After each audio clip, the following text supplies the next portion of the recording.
1. Une flamme et c'est la fête. 2. Que des têtes allumées. 3. S'enjailler, c'est la quête, ce que t'as prévu annuler. Vive le triple filtre.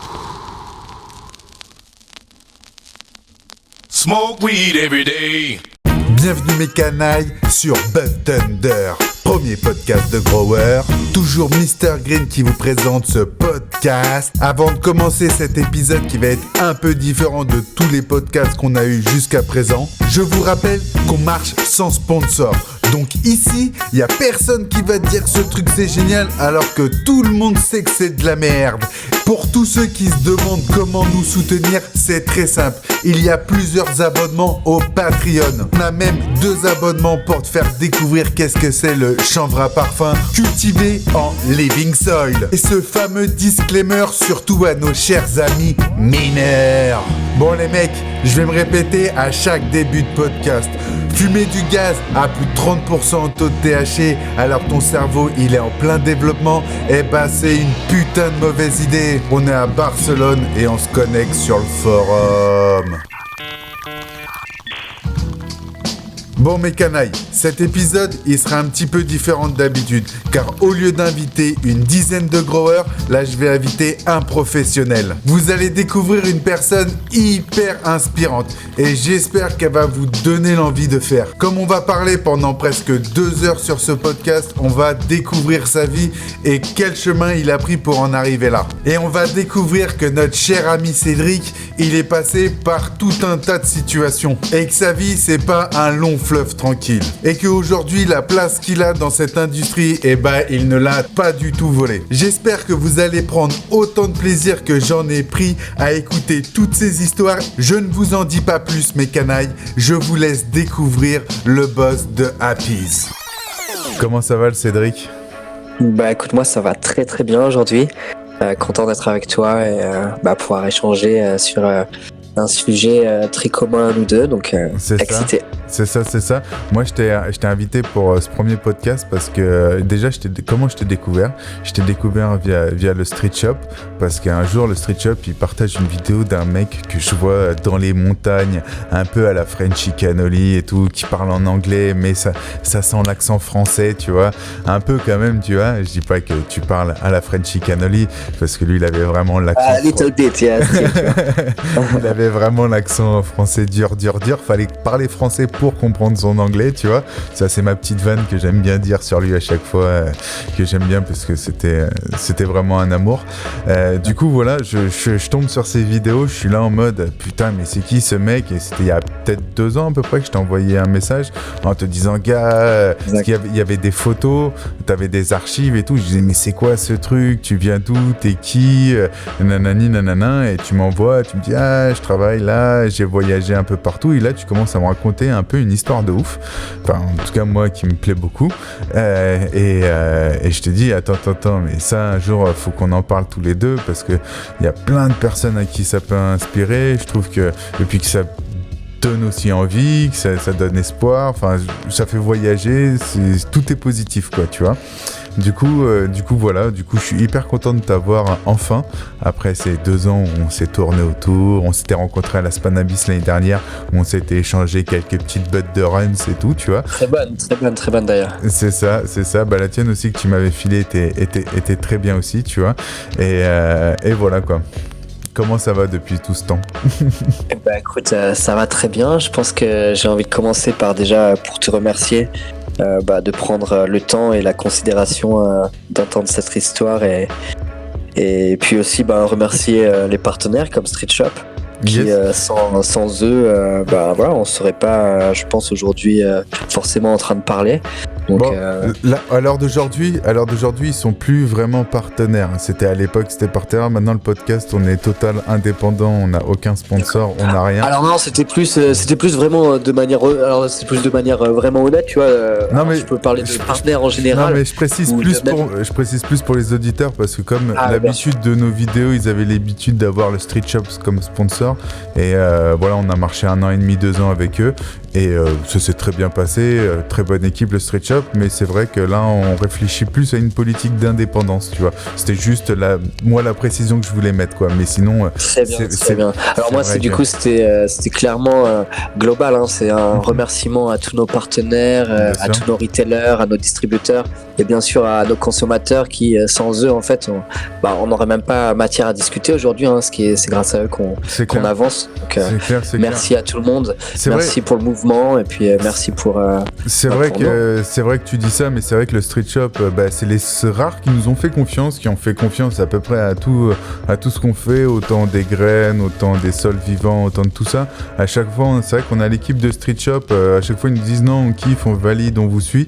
Chose qui est très rare parce qu'on va pas se mentir, dans le paysage francophone, il y a très peu de personnes qui donnent de la force, tu vois. Et ils vont plus. C'est triste un peu. Et j'espère que nos histoires vont un peu changer cette face. C'est sûr. Après, voilà, j'ai pas envie d'être violent dès le début, mais c'est vrai que c'est quand même bien plus sûr. facile. Après, en fait, c'est même plus un message d'amour. Message d'amour. Ah bah, dans le sens où, moi, tu vois, je pense que toi comme moi, on vit à l'étranger depuis quelques années. Moi, j'adore toujours la France, hein, d'où je viens, ça c'est clair et certain, mais par contre, il semblerait que dans notre industrie, dans notre milieu, il y ait beaucoup de jalousie, beaucoup d'envie qui vient de France, alors que de l'extérieur du monde international, ça n'existe pas, tout le monde se supporte. Et il n'y a que la France qui amène cette vibe. Et Street Shop, il fait partie clairement des rares players à toujours envoyer de la force c'est pour ça aux aussi gens qui le méritent. C'est pour ça aussi qu'ils ont été vachement critiqués pendant pas mal d'années. C'est parce qu'en fait, eux, ils font leur taf et c'est très rare qu'ils commentent les autres magasins qui rentrent dans des conflits, tout ça et tout. Chose que voilà. Mais après, moi, le problème que j'ai avec le paysage francophone, je précise bien paysage francophone, hein. Je mets les Belges et un peu les Suisses et les Canadiens dedans, tu vois. Côté français, c'est qu'ils sont en gros, ils sucent trop les Américains, quoi. Faut arrêter, faut leur lâcher les boules 5 minutes, tu vois. J'ai l'impression qu'on retourne un peu, tu sais, à une certaine époque où il y avait le rap américain et que tous les rappeurs disaient tu sais, fallait être un rappeur américain pour être un vrai rappeur. Non, tu vois. En France, on a des excellents growers, on a un savoir-faire qui est incroyable. Et j'ai vachement du mal à comprendre pourquoi, tu vois, les magasins, les gros shops et tout ça, ils font pas trop le pari des Français et qui vont aller se faire chier à payer 3 fois le prix chez les Américains, tu vois, juste pour avoir la hype Instagram et tout ça. Enfin bon, bref, ça c'était mon petit coup de gueule. Tu m'as tendu la perche, du coup. Que j'entends. Que je passe, quoi. Donc on appelle, si on conclut sur cette petite introduction, je dirais que moi j'aimerais beaucoup que le monde francophone s'unifie plus que se tire dans les pattes, parce que ensemble on est plus fort. Et puis c'est plus sympa aussi, enfin tu vois, c'est la vie de tous les jours, donc autant s'éclater que faire des guéguerres ou des petites batailles inutiles, hein, qui ne servent à personne en soi. Grave. Voilà, peace à tout le monde, peace aux Frenchies, quoi. C'est ça, on agite le drapeau blanc. Ok, bon, voilà. C'est cool. Donc, si on revient, je te disais, moi, ça fait un petit moment que j'ai quitté la France. Ça n'a pas été mais juste, tout de suite Du coup, est-ce que on peut venir au début de l'histoire, parce que je pense que tu as grandi en France. Est-ce que tu peux nous parler un peu j'aimerais que tu nous recontextualises un peu qui tu es, pour que les gens comprennent un peu ce qui se passe en toi, c'est-à-dire parce que moi, de ce que j'ai compris, c'est qu'à un moment, il y a eu un déclic en toi qui a dit rien à foutre, je prends mon sac à dos et je me casse, j'en ai plein le cul, quoi. Mais du coup, qu'est-ce qui a fait que t'en as eu plein le cul de tout ça aussi, tu vois? Ok, bon on va essayer d'aller à la source au départ. Donc une enfance en Auvergne, dans le centre de la France, où on va dire très heureuse, très très sympathique, tu vois, beaucoup de nature, beaucoup de rire, une enfance, je peux pas plaindre clairement de. Comment ? Une belle enfance, sympa. Ouais, clairement, une belle enfance sans trop de difficultés, je dirais. Et puis ensuite, il y a l'adolescence, il y a le lycée. Et puis, je crois qu'on en a parlé avant, il y a le lycée qui nous répète dans nos cours de sociologie à la Pierre Bourdieu, voilà, vous fils d'ouvrier, vous deviendrez ouvrier, fils de médecin, vous deviendrez médecin, etc. Et moi j'ai beaucoup de mal avec ce concept directement. Alors étant fils d'ouvrier, ayant vu mon père se lever à 4h du mat et rentrer à 15h et devoir faire une sieste jusqu'à 4-5 heures pour être en forme, pour pouvoir être le soir avec nous, j'ai compris qu'ouvrier c'était pas forcément très facile et très sympathique, donc c'était une vie que moi j'avais pas envie de continuer quand je voyais la dureté puis voilà, de mon grand-père, de mon père, c'était vrai, hein, ça a tourné de génération en génération. Donc j'avais un peu ce refus de cette théorie. Donc ça me poussait pas à avoir des meilleures notes, ça me poussait à être un peu plus pensif, à regarder plus par la fenêtre que écouter les professeurs. Par contre, voilà, ça m'a quand même fait comprendre qu'il fallait que je passe mes examens minimales pour m'insérer dans cette société où on te fait bien comprendre que ouais, il y a certains codes, et donc voilà, j'ai fait les efforts qu'il fallait pour faire des études, mais qui m'ont tout de suite fait comprendre que la société dans laquelle j'allais évoluer n'allait pas forcément me rendre enfin en tout cas travailler dans les secteurs dans lesquels j'avais appris. Ouais, tu sentais que la voie était un peu sans issue et que l'issue... Ouais, je sentais que moi j'étais en décalage. Voilà, après le baccalauréat, je suis parti en école de communication, et donc j'ai compris dans ces écoles que voilà, il y avait beaucoup de faux en fait dans la vie. Quand j'ai appris la communication, j'ai compris que ce qui maîtrisait la communication, c'était les médias, c'était les politiques, c'était les grandes entreprises, c'était les réseaux sociaux au final. Enfin, la communication, c'est quelque chose d'assez commun à toute l'humanité. C'est ce qui nous permet de parler ensemble maintenant. Donc cet apprentissage m'a un peu délusionné en fait encore plus de ce qu'était la réalité. Et donc j'ai pas voulu, j'aurais pu en faire on va dire bon escient. Ce qu'on me disait dans mon école, c'est ouais, faut que tu ailles travailler dans la publicité, il faut que tu utilises ta créativité, et donc moi j'ai tout de suite compris que bon, bien sûr j'avais des forces, parce que on me disait que j'étais bon dedans et qu'il fallait que j'utilise ma créativité pour aller vendre plus. Par contre utiliser ma créativité pour vendre de la merde qui allait faire plus de mal que de bien, ça m'intéressait pas. Donc là je me retrouvais dans un conflit interne, parce que tout ce qu'on me proposait en fait à ce moment-là, c'était toujours en fait des choses qui soit n'apportaient pas forcément de bonnes choses à l'humanité, soit c'était clairement néfaste, soit c'était du foutage de gueule, soit c'était des arnaques. Enfin bon, je trouvais pas en fait clairement chaussure à mon pied, et puis j'ai eu la chance d'avoir une déception, on va dire amoureuse ou émotionnelle, je sais pas comment on dit, et du coup j'ai décidé de tout lâcher en fait. Je suis parti, et je suis parti sur une date drôle pour une rupture sentimentale, mais je suis parti un 14 février du coup, et j'ai pris un billet qui était Paris-Mumbai, et je suis jamais rentré en fait. Je suis jamais rentré dans cette vie précédente. C'est-à-dire que le moment où j'ai pris cet avion, ma vie s'est transformée sur quelque chose que j'aurais jamais imaginé moi-même en fait. D'accord, mais toi là, pour que nous on comprenne, parce que là on comprend à peu près qui tu es, dans quelle est ta réflexion. Mais est-ce qu'à ce moment-là, toi en France, tu consommes déjà du cannabis? Est-ce que tu es déjà fumeur? Est-ce que quand tu pars à Bombay, c'est pour te dire vas-y je fais un voyage cannabique ou ça, ou alors c'est juste vas-y je pars à l'autre bout du monde, rien à foutre, direction voilà quoi? Alors le cannabis, il arrive assez tôt dans ma vie, je dirais même trop tôt, hein. C'est maintenant avec ma connaissance du sujet, j'aimerais du coup éduquer la jeunesse à comprendre que le cannabis c'est plus un outil que on va dire une drogue récréative à utiliser quand tu as 12 ans ou 15 ans, ou voire 18 ans même, ou même 20 ans. Tu sais, moi ce que je dis toujours, c'est qu'on est des crash tests de la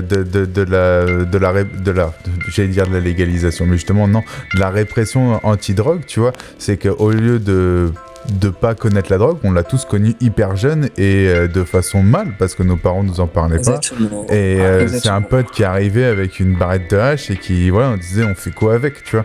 Et voilà. Hein. Exactement. Ouais, c'est comme ça que voilà, ça commence très tôt pour nous, tu vois. Donc moi, c'est aux alentours de, tu vois, je suis au collège, j'étais en internat, je faisais un sport-études football, donc j'étais pas en plus destiné à forcément consommer du cannabis très jeune, parce que je prenais un parcours sportif. Mais très rapidement dans ce milieu-là, en fait, c'est arrivé un jeune qui arrivait avec une barrette de shit, comme tu le dis, et un jour, c'est bien, tu veux essayer de prendre une latte, tu veux, on va dire, consommer, de fumer dans un bang, ça va très très vite en fait dans notre jeunesse en plus. Hein. Et donc en fait, tu te retrouves à clairement consommer le cannabis de manière très négative ou très mal. Aujourd'hui, moi, je me promets absolument pas en fait dans mon activité. Bien sûr, mais attends, juste je t'arrête, mais à l'époque, on n'avait pas Internet, mais on était débrouillards. Hein. On faisait des heures et des heures pour aller chercher un bang. Tu vois, genre moi, je me souviens de quand. Ouais, nos premiers bangs, ils étaient pas achetés chez Street Shop ou Magic King, ça c'est sûr. Ouais. À l'époque, les bangs, ils étaient faits dans des, c'était fait des fois dans des bouteilles en d'eau avec des tubes en plastique, des fois des crayons. Après, ensuite, les douilles, elles étaient faites. On appelait ça des douilles à l'époque, je me souviens, et c'était fait de manière très artisanale.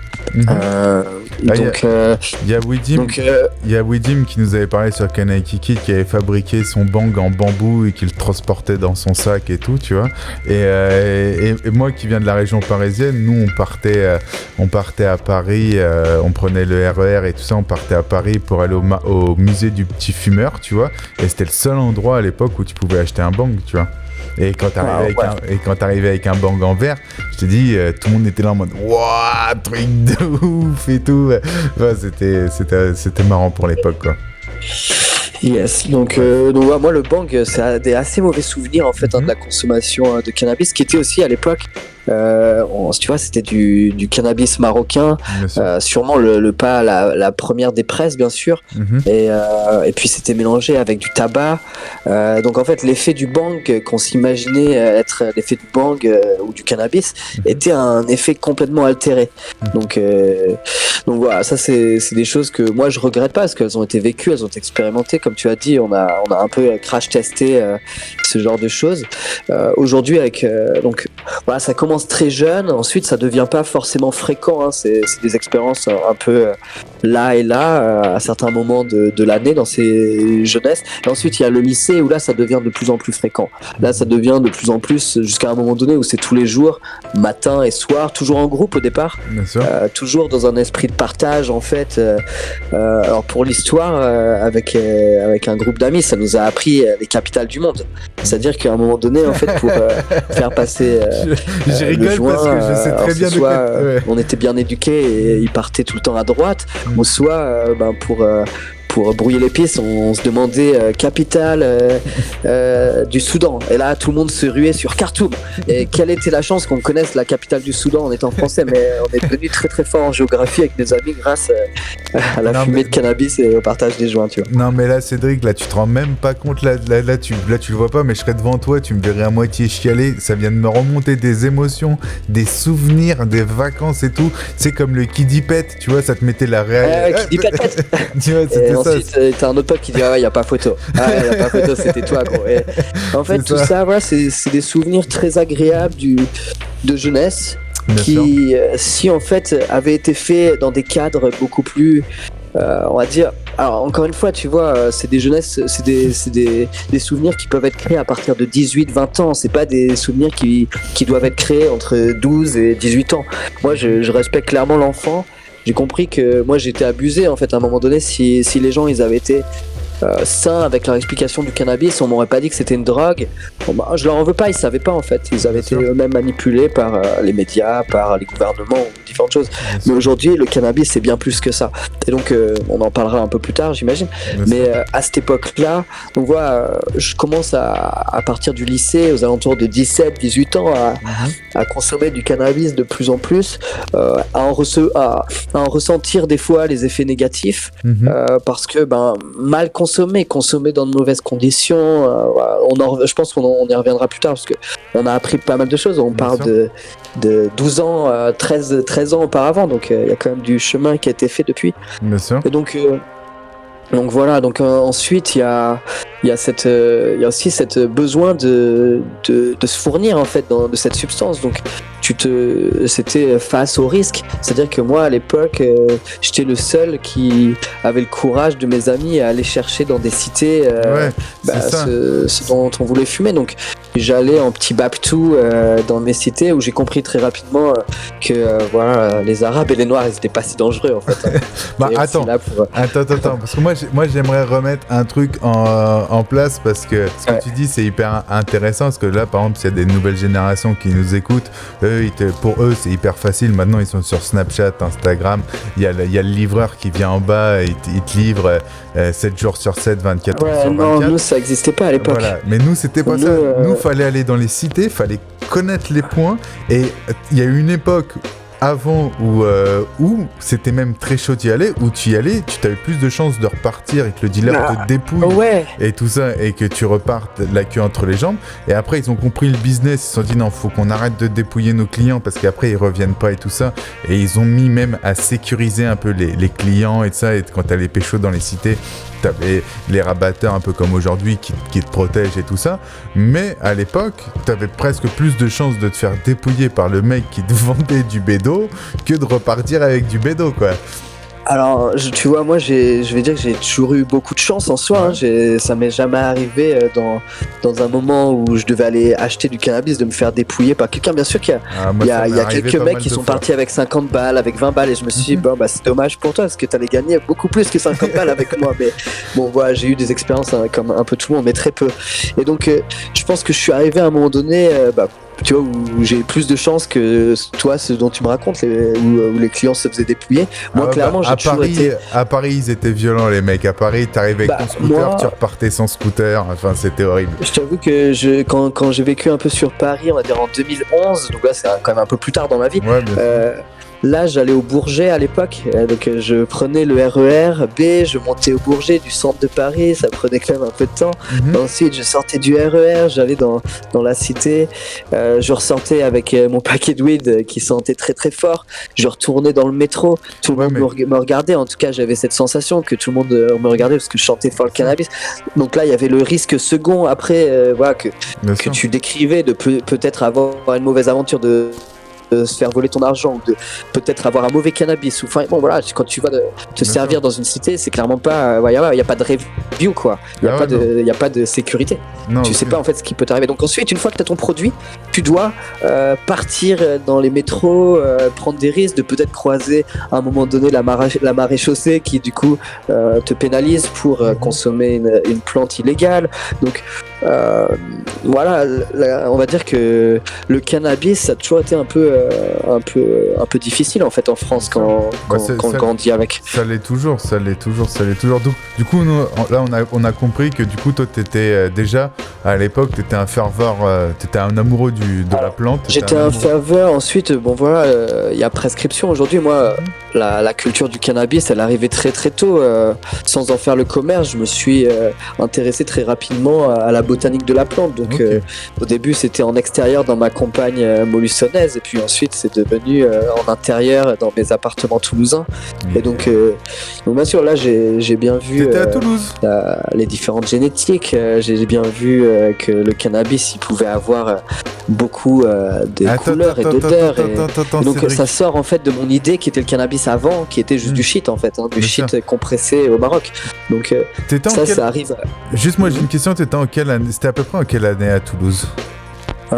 Toulouse, c'est 2008, 2009, 2010, dans ces années-là, ouais. Ensuite, je pars une année à Paris. T'as pas connu. Ensuite, 2012, je suis de retour sur Toulouse.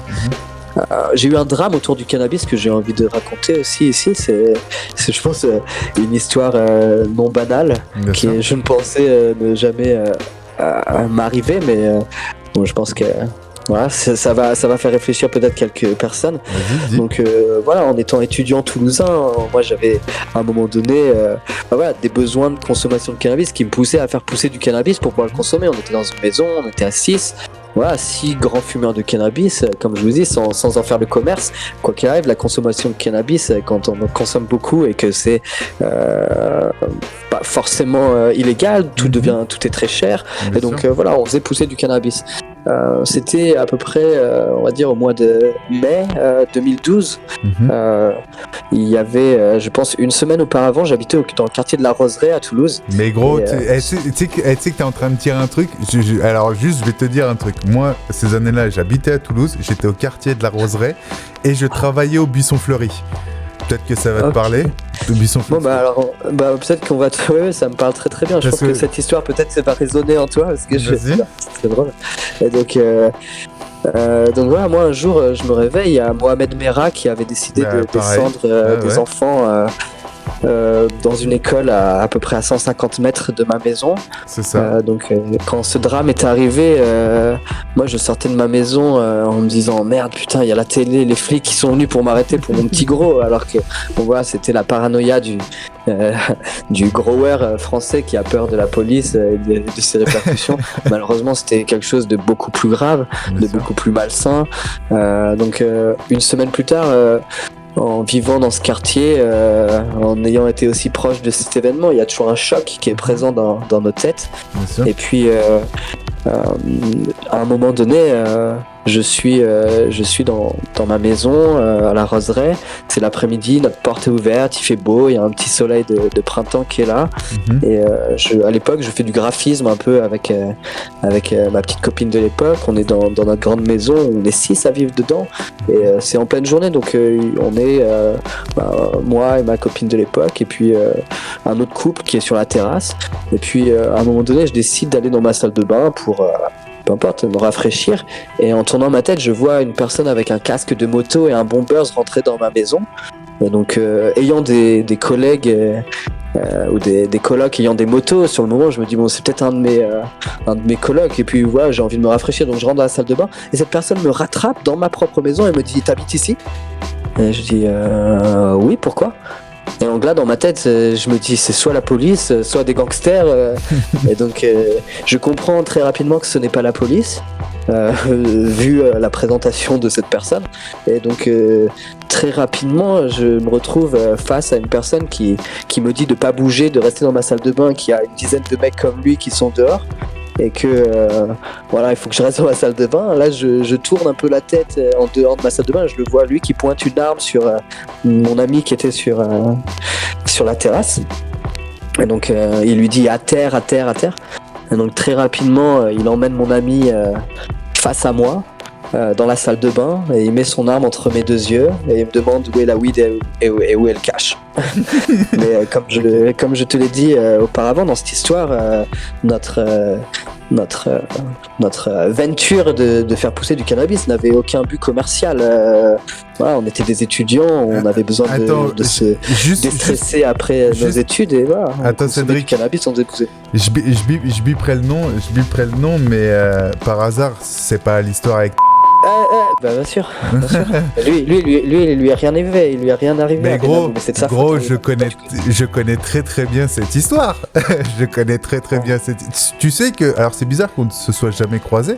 Tu sais qu'on était dans les mêmes endroits à peu près au même moment. Moi, j'ai fait quoi. du graphisme pour le Buisson Fleuri. Ensuite, j'ai travaillé avec Kidja. Enfin, tu vois, il y a toi et moi, on aurait pu se rencontrer, on s'est manqué. Mais tu connais Rasta. Mais c'est un truc de ouf. Ah ouais, ok, d'accord. Ben moi, je travaillais au Buisson Fleuri à cette époque-là, tu vois. Voilà, on s'est manqué. Donc voilà, donc cette histoire, c'est une histoire de 15 minutes où moi j'ai rien à donner. Okay, je prends juste des mandales dans la tronche avec un cross de gun dans la gueule. Et c'est une histoire, sincèrement, je le dis à tout le monde, à tous les auditeurs, j'avais pas prévu de la vivre. Tu vois, comme je l'ai dit en début de call, hein, je viens d'un petit village auvergnat, tranquille. J'avais pas prévu d'avoir une vie forcément violente. C'est une histoire de ouf qui vous est arrivé. Moi, je connaissais des collègues à toi qui étaient à peu près dans le même. Tout le monde était traumatisé de cette histoire-là. Hein, en fait, la personne dont tu as bipé le nom, c'était mon coloc. Et donc, oui, effectivement. Donc voilà, tu assures la véracité de cette histoire. Ah bah, je la connais très très bien cette histoire. Et à l'époque, je m'étais dit, mais non, truc de ouf, tout ça pour quelques plantes. Et donc. Ça, c'est une histoire qui aurait pu me dériver de mon entrepreneuriat dans le cannabis, hein, clairement, parce que voilà, c'était 15 minutes sincèrement d'horreur où bon, voilà, la violence elle est inouïe, les coups que je prends dans le visage sont incroyables, j'ai toujours une marque d'ailleurs, je te montrerai en physique, hein, c'est un petit trou au-dessus de mon nez qui m'a été offert par mon cher braqueur, mais l'histoire en réel, si je te la raconte, tu vois, en vraiment détaillé, c'est une histoire de malade mental où il y a trop. Enfin voilà, Spielberg il se branle, pardon pour mon anglais, mais sincèrement n'importe quel, même Tarantino, il fait un film sur cette histoire. C'est une histoire où il y a des synchronicités. Il y a moi la veille, mon ami qui est avec moi, qui est dans cette salle de bain avec moi, la veille de cet événement, il m'a demandé, Cédric, tu réagirais comment si tu te faisais braquer?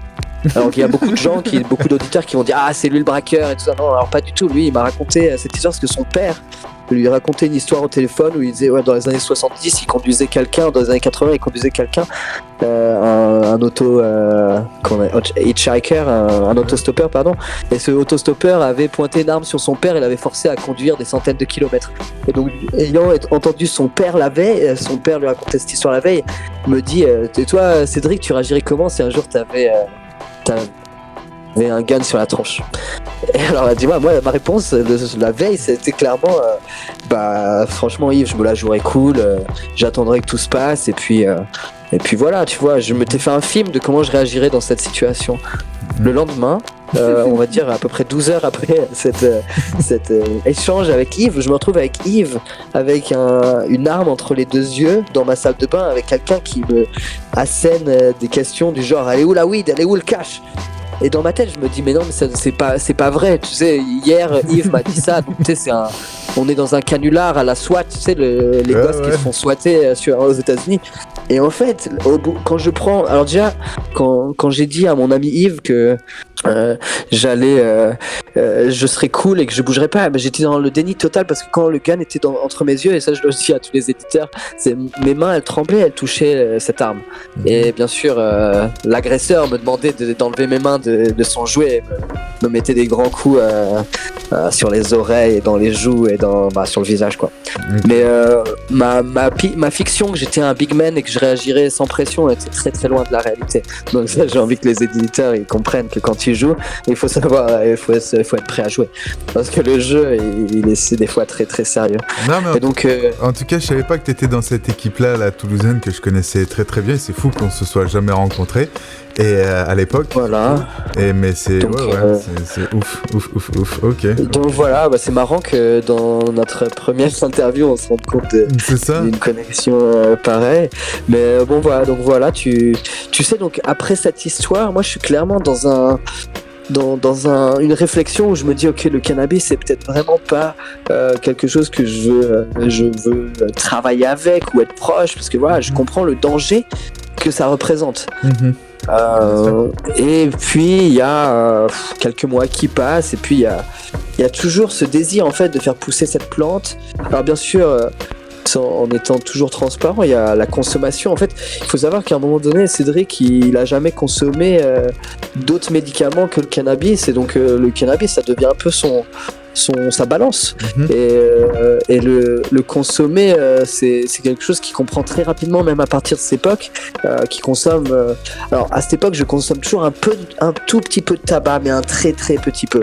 Et donc c'est-à-dire que je vois déjà la différence entre quand je suis plus jeune et que je consomme du cannabis avec du tabac, et puis à cette époque où je commence à consommer du cannabis pur, parce que voilà, je le fais pousser, donc je sais ce qu'il y a dedans, je sais que voilà, il est bon à consommer pur, c'est pas du hashish que je suis obligé à l'époque transformer dans un joint avec une OCB et du tabac. Je me rappelle, à l'époque vous étiez à Donf sur la Channel Plus et tout ça. Ah ouais, Channel, voilà, la Channel Plus, c'était pour moi, c'était un peu une révérence à la UK Cheese, tu vois, elle avait ce côté cheesy, et tout le monde la prenait pour de la cheese, hein, donc on leur disait non, c'est pas de la cheese, c'est de la Channel Plus. Mais bon voilà, tu connais l'histoire, c'est incroyable donc tu connais vraiment quelques fondations de ma carrière. Bien sûr. La première personne que je t'ai citée, c'est, alors lui aussi j'ai eu une synchronicité incroyable, c'est qu'on vient du même endroit à Paris. Ah, donc c'est la folie parce que tu vois, Ah ouais, C'est mon sauce. Ah ouais, C'est mon sauce, gros. Ben moi, C'est mon sauce de ouf. j'étais en école, j'étais en école primaire avec sa sœur. Enfin, tu vois, genre nos familles se connaissent très bien et tout ça, tu vois. Incroyable. Je le connais vraiment. C'est un gars, tu vois. Et je te dis, en fait, et lui, en fait, il s'entendait jamais très bien avec sa famille et il a 4 ans de plus que moi. Tu vois, du coup, je m'en rappelais pas trop. Et un jour, tu sais, on était à Toulouse et il me parle. Et en fait, je ressors mon t-shirt et il y avait marqué l'endroit où je vivais et tout. Et il me dit, gros, tu viens de là? Je dis, bah ouais. Il me dit, mais moi C'est de là aussi. d'où je viens. Il me dit, mais moi aussi. Et là, il me sort le nom de sa sœur. Et je lui dis, mais non, c'est pas vrai, gros. Et je lui sors texto, je lui dis, gros, ta sœur, je la déteste, c'est une connasse et tout. Il me regarde, il fait, moi aussi. Et du coup, Je vois trop sa tête dire moi aussi. Avec c'est sa ça. tête. C'est excellent. J'ai des frissons de parler de tout ça. Tu vois, voilà, avec lui marrant. aujourd'hui, bah d'ailleurs, il est en Thaïlande aujourd'hui en train de développer un business de cannabis. Donc très intéressant de découvrir ça pendant notre podcast, notre interview. Yes. Donc voilà, ça c'est juste, c'est pas longtemps avant mon départ, tu vois. Okay. Ensuite, cette copine que j'ai à l'époque, bien sûr, à cause de ce drame, me quitte parce que elle, tu vois, quand moi je recommence à refaire pousser du cannabis 6 mois plus tard, elle me dit non, mais lui c'est un malade. Il a pas compris ce qui lui est arrivé. non, lui, elle se dit mais non, mais lui il est fumé dans sa tête, tu vois. Mais moi j'ai compris que voilà, c'était un accident ce qui m'est arrivé, c'était pas une fatalité. J'ai compris que voilà, ça arrive. Tu vois, quand tu conduis une voiture, bah des fois j'ai pas le permis, donc je conduis pas de voiture, je parle de choses que je sais pas. Mais par contre, j'ai observé que voilà, les gens ils ont des accidents des fois et ça fait pas d'eux des mauvais conducteurs. Et donc ils reconduisent plus tard. Donc là je me suis dit un peu la même chose. Après réflexion, je me suis dit ok, tu viens d'avoir un accident. Cet accident il est arrivé parce que si. Voilà, il y a eu certaines, on va dire, certaines choses. En fait, ça a été une leçon très très forte. Mais donc voilà, ensuite il y a un départ pour l'Inde qui arrive 2 ans plus tard. Du coup, pour que nos auditeurs un peu comprennent là, tout ce qui se passe, en gros, toi, t'es un vrai féru de cannabis, t'es avec une équipe qui font des trucs vraiment cool, parce que moi je connaissais tes potes, ça, vous faisiez vraiment des trucs cool, vous recherchez des génétiques sympathiques et tout, enfin, c'était vraiment, on va dire, pour ces époques-là, vous étiez vraiment avant-gardiste, on va pas tout dévoiler, mais vous faisiez vraiment des trucs cool. Non, quoi. ouais, c'était vraiment la passion. Enfin, comme je vous l'ai dit, c'était pas l'appât du gain, la passion du gain. On n'était pas encore dans ces sphères-là du tout à nos âges. On était jeunes. On avait entre 18 et 20 ans, 22 ans, 23 ans. On était dans nos premières années adultes. Et en fait, on s'est tous rencontrés pour l'histoire, tu vois, avec notre ami en commun. Quand on se rencontre, il se retrouve dans une de mes mon premier appartement à Toulouse, qui était au 13e étage de cette grande tour rue Matabio, à côté, pas loin de la gare. Je sais pas si tu connais ce grand bâtiment rose, du Maroc. C'est un énorme building de 18 étages. Et donc là, t'étais pas le seul à cultiver dedans, hein. Putain, moi, combien de personnes y avait tu sais, il y a beaucoup de gens qui ont vécu aussi dans ce bâtiment, iconique d'une certaine manière. Bien sûr. Et donc, moi, j'arrive là-dedans, tu vois, c'est ma maman, elle me dépose là la première fois, elle me dit bon, vas-y, c'est là, tu fais tes études, t'as choisi. Je t'ai trouvé un appart là, on a pris, et un soir, je fais une soirée dans mon appart, et il y a que je retrouve devant mes plantes en train de me dire tu vois bro, putain, elles sont belles tes plantes, mais j'en ai d'autres. Et là on a commencé à échanger comme ça, et je le rencontre dans les premiers mois de ma vie à Toulouse, tu vois. Et donc après ça, ça a été une venture de, je sais pas, de 6 ans où on a étudié ensemble, on a compris les préceptes en fait de ce qu'on fait aujourd'hui dans nos vies en fait. Il fallait avoir un bon produit, une bonne génétique pour que la consommation elle soit agréable. Donc c'était déjà en fait consommer du cannabis plus pour être défoncé, mais pour avoir une expérience de le consommer de manière agréablement. Bien sûr. C'est comme ça que ça commence. Et puis voilà, départ en Inde 2014. Yes. Bah, en tout cas, je dis à nos auditeurs, c'était pas prévu qu'on passe autant de temps sur ton début de carrière, parce qu'en fait, je m'attendais pas du tout à ce que tu me dises tout ça, parce qu'en fait, t'as un vrai background, parce que moi, je connais, tu vois, je sais que là, t'as dit 20% de ce que vous avez fait, mais je sais que voilà, vous étiez moi, c'était une équipe à l'époque que je voyais au gros shop où, notre ami en commun, c'est pas du tout un glandu, c'est un mec qui est hyper actif, qui se bouge le cul dès qu'il a un truc à faire, il se bouge le cul. C'est un mec qui a 60 000...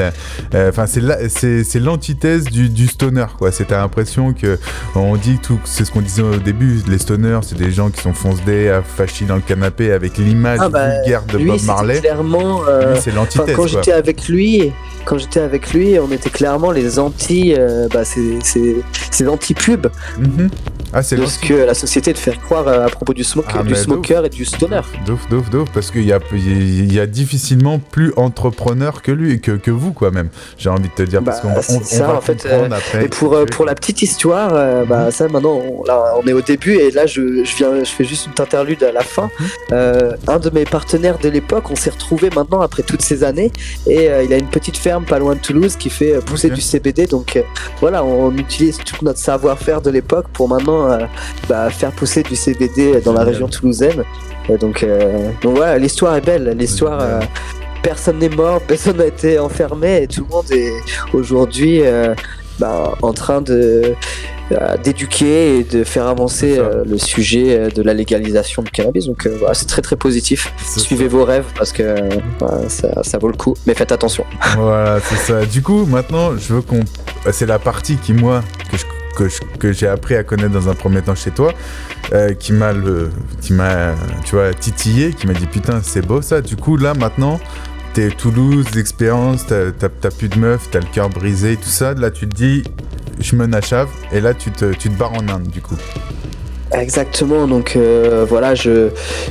avec sincèrement, cette fin de vie toulousaine, c'est il faut tout remballer, il faut des fois payer des dettes. Bon, en fait voilà, je suis aussi, comme tu as dit, cœur brisé, donc je passe 6 mois un peu dans le noir, où j'ai passé 5 ans avec une femme, c'est fini, c'était pas forcément c'était pas une histoire de 3 mois où c'était un grand changement de vie.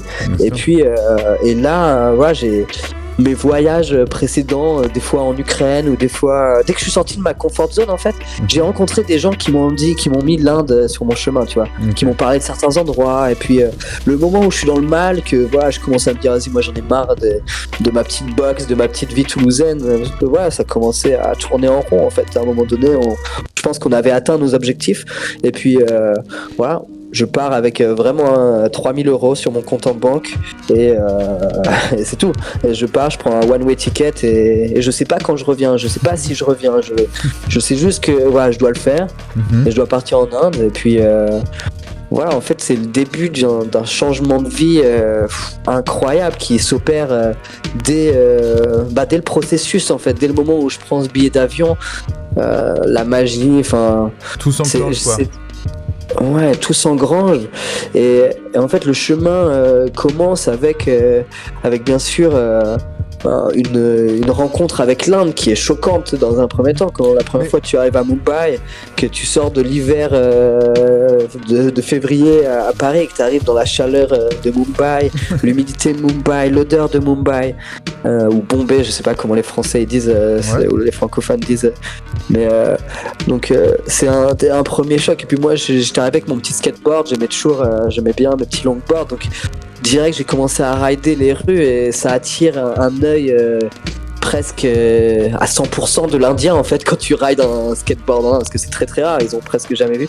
Et donc j'arrive directement dans une place mystique, où déjà, tu vois, dans les rues de Mumbai, je commence à voir des babas, des sadhus qui consomment des chillums. Les chillums, je les ai vus dans quelques vidéos YouTube, tu vois, mais je les ai jamais vus en vrai. Et donc là, je les vois vraiment qui sont en train de consommer du cannabis, des fois devant la police indienne. Et ça, c'est direct. Juste un truc, Cédric, je voudrais qu'on définisse un peu ce que c'est, parce qu'il y a peut-être plein de personnes qui savent pas ce que c'est forcément un chillum ou un baba. C'est vraiment une façon traditionnelle que les Indiens ont de fumer le hash. C'est-à-dire qu'ils font préchauffer le hash, et ils le posent, ils ont une espèce de grande pipe où ils posent du charbon dessus, et ils posent le hash sur le charbon, et ils aspirent la fumer. Alors, en fait, il y a plusieurs, on va dire, époques du chillam. Il y a le chillam qui est consommé depuis le début des textes védiques hindous qui existent depuis, faites vos recherches, mais je crois que c'est à peu près 2 ou 4 000 ans avant Jésus-Christ. Donc, c'est ça. Ils ont un peu d'avance sur les cycles que l'on connaît ou qu'on étudie le plus. Donc voilà, le cannabis a toujours poussé en masse dans l'Himalaya en fait. Ça a toujours été une des plantes sacrées de l'Himalaya. Et donc depuis la nuit des temps, les personnes habitant dans cette région, ils ont appris à en extraire les bienfaits, des fois sous forme de résine. L'herbe est très très peu consommée à cette époque. Quand j'arrive en Inde en 2014, des fois on en trouve, mais c'est très très rare. La majorité des choses qu'on va trouver, ça va être ce qu'on appelle du charas. Donc un charas, c'est un type de hashish. Ça ressemble d'une certaine manière au hashish marocain visuellement, mais par contre dans la texture, dans les odeurs, la consommation, ça n'a rien à voir. C'est un produit avec un terroir totalement différent. Et donc, déjà la façon de la récolter n'a rien à voir, parce qu'au Maroc ils vont taper sur des tamis, et là le charas c'est des... Alors ils vont taper sur des tamis de plantes sèches. Et là ils prennent des plantes et là on récolte sur des plantes vivantes. Donc on est déjà sur toutes les notions de live résine. C'est ça. Et puis surtout un autre truc, c'est qu'ils n'utilisent pas de tamis pour faire le charas, ils utilisent les mains et ils récoltent tout ce qu'ils ont. Ils récoltent tout ce qu'ils ont sur les mains, quoi. Exactement, donc si on pourra, je pense que quand on se verra, on aura un peu de visuel pour tout ça, mais en soi, alors dans le charas aujourd'hui, il y a beaucoup de qualités de charas, il y a des qualités très premium, comme tu vas trouver dans la vallée de Malana, où là, t'as des fois des mamies de 60 ans, de 70 ans qui vont venir délicatement avec leur peau fine de leurs mains, très propre, bien sûr, lavées préalablement, ils vont faire un seul passage par bud sur chaque plante. Donc là, on va avoir clairement la crème de la crème, c'est ce qu'on appelle le banana cream.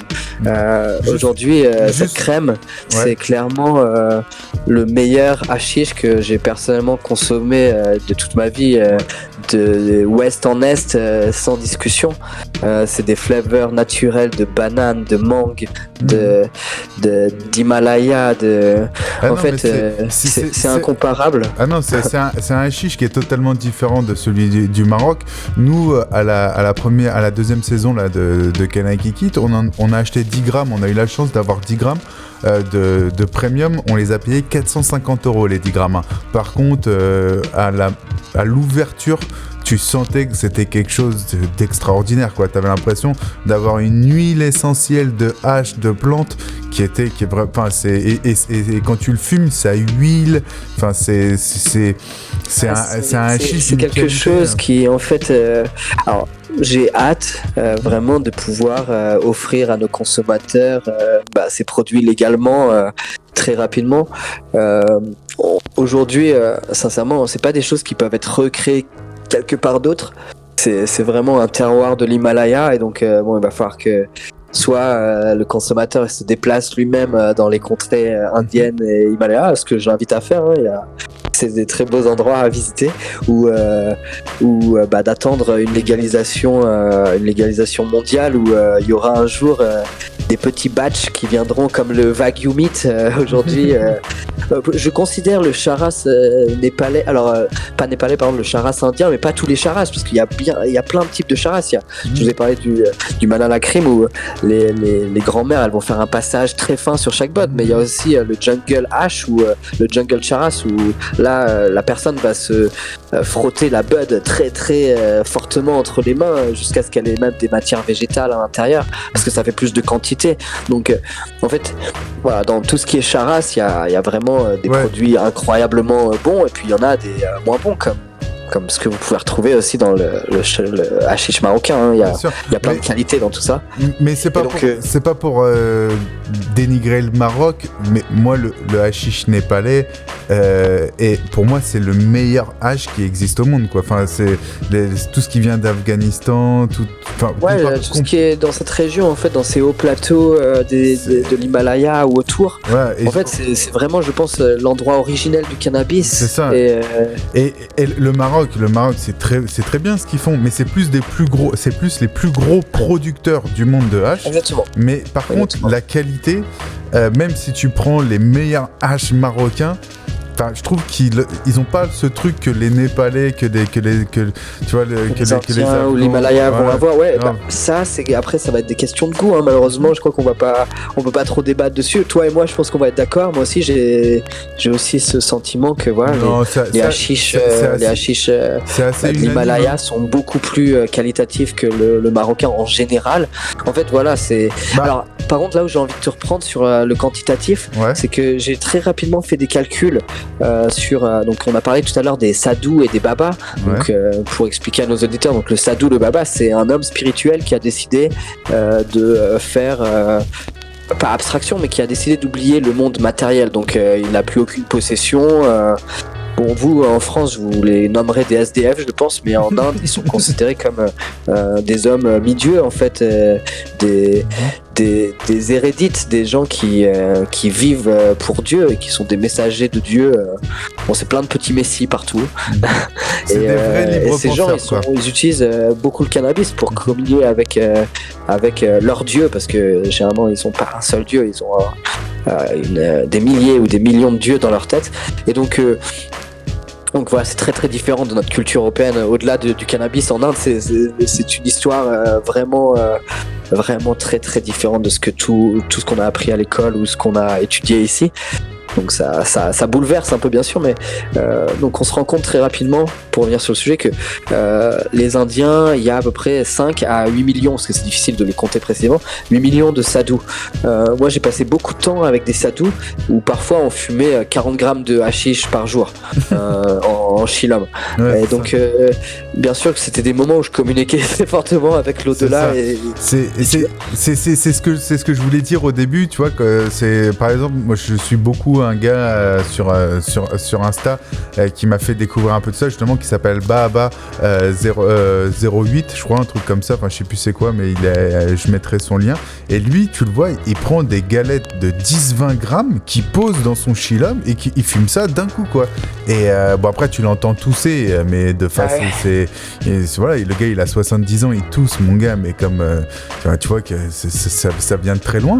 Mais par contre, tu dois faire des vols à ce moment-là. Toi qui as testé ça, à ce moment-là, tu dois avoir une expérience psychédélique qui est beaucoup plus puissante. C'est incroyable. Alors, comme on a dit, il y a plusieurs types de chillum. Dans les années 60-70, les Italiens sont arrivés en masse dans l'Himalaya.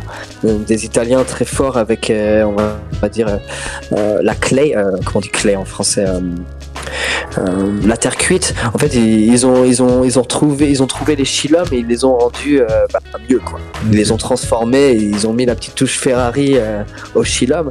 Et donc aujourd'hui, il y a certains chillums qui portent le nom du créateur, du genre Tony, qui est assez famous. C'est des chillums qui vont coûter très très cher. Des chillums qui peuvent coûter des fois jusqu'à 1000 € pièce, voire plus. Ça devient des pièces de collection, c'est un peu pour moi les prémices du glass art qui est en train d'arriver aujourd'hui dans le dabbing, mais donc voilà. Et alors pour revenir sur le sujet, pardon, je me suis un peu écarté. J'aime bien ton allusion. Les babas aujourd'hui, donc les sadhus, si les auditeurs juste checker sur Google Baba Sadhu, SADHU, ils sont 5 à 8 millions. C'est des gens qui consomment du charas. Généralement, comme je dis, ils ont quitté la vie matérielle, donc ils n'ont pas forcément de possession financière. Donc ce charas, il leur vient gratuitement par don. Et donc si tu fais un peu des calculs, que tu te dis ok, bon, ils sont pas tous des oufs à fumer 40 grammes, mais une grande majorité ils font ça.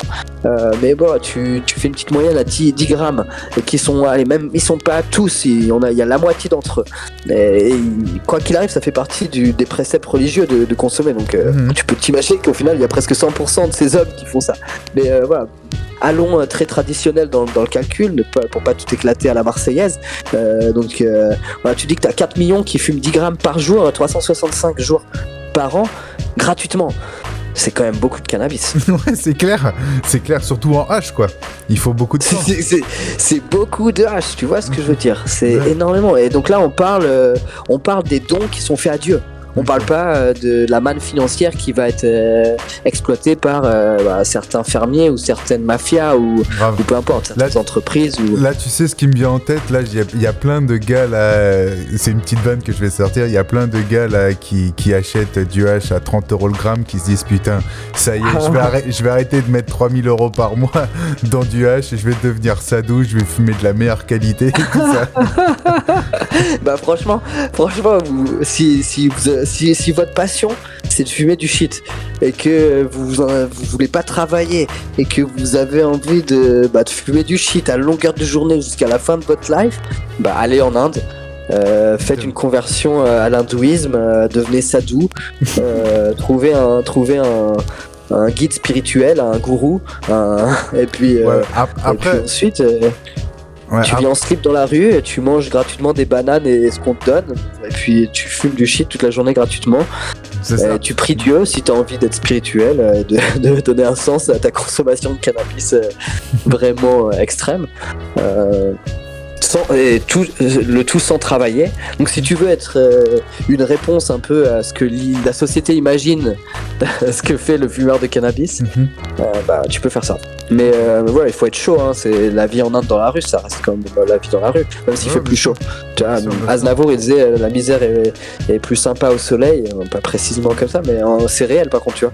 En Inde, j'ai vu des gens sans dents kiffer la life beaucoup plus que des mecs bien friqués à Paname, tu vois. Ouais, mais ça c'est sûr. Après, c'est un débat un peu plus spirituel. C'est le plaisir. Est-ce que, tu vois, le plaisir, le partage et tout ça, souvent tu le trouves plus chez les gens qui ont pas grand chose que chez les gens qui ont plus à perdre ou tout ça, tu vois. Exactement. C'est vrai, ça c'est un autre débat, mais donc voilà, ce voyage en Inde, tu vois, de 4 saisons, donc c'est toujours 4 saisons de 6 mois où je reviens en France. Là, mes retours en France, je vais en faire un grand retour, mais c'était toujours sincèrement une difficulté incroyable à laquelle je m'exposais ou à laquelle je n'étais pas préparé.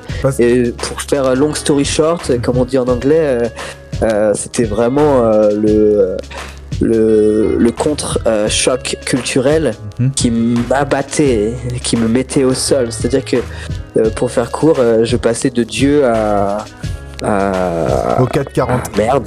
De Dieu à merde. De Dieu à moins que rien. Ouais. C'est-à-dire que j'ai très vite adapté la façon de marcher pieds nus en Inde, qui est très très peu utilisée maintenant, hein. Tout le monde a des chaussures. Mais j'ai commencé à me rendre compte que c'était très dégueulasse partout, que j'avais tué des tonnes de chaussures. Du coup, je me suis dit, ok, marche pieds nus, lave-toi tes pieds tous les jours. Et tu vois ce que je veux dire. J'ai commencé à marcher pieds nus dans l'Himalaya, à marcher pieds nus dans... Et donc, quand je rentrais en France, j'avais toujours cette habitude qui me collait à la peau des pieds, tu vois. Et donc là, j'arrivais à un choc contre-culturel incroyable où je me retrouvais plus du tout en France. Donc on va dire que des années 2014 à 2017, 2018, quand je faisais des passages éclairs de quelques mois en France pour revoir ma famille, parce que la famille, ça reste quand même important, hein, on n'est pas tout seul dans la vie. Je me retrouvais à faire ce qu'on peut appeler clairement des dépressions, où le but de ma vie disparaissait en France très rapidement. L'intérêt que j'avais pour la vie en Inde, les couleurs que j'avais disparaissaient très rapidement, avec cette morosité que je rencontrais très rapidement dès le contrôle du ticket de métro jusqu'à mes amis qui me demandaient alors c'était comment l'Inde, et en 10 minutes il fallait que je résume 6 mois de vie intense et incroyable. Donc, je me suis pas vraiment retrouvé dans la France, donc j'ai dû repartir. Et puis ce que tu me disais un peu aussi en off, c'est que aussi il y a des personnes qui faisaient des dénis, c'est-à-dire que quand tu leur racontais des choses, ils disaient mais non, c'est pas possible parce que au fond, c'est quelque chose que je te racontais qui m'a beaucoup en fait bouleversé, je pense qui générait cette dépression en moi. C'est que moi je vivais cette vie qui devient pour certaines personnes incroyable du coup, et donc quand je rentrais en France avec on va dire toute cette excitation de ce voyage, de ce que j'avais appris, je me retrouvais très rapidement cassé par mes proches qui émettaient des doutes à la véracité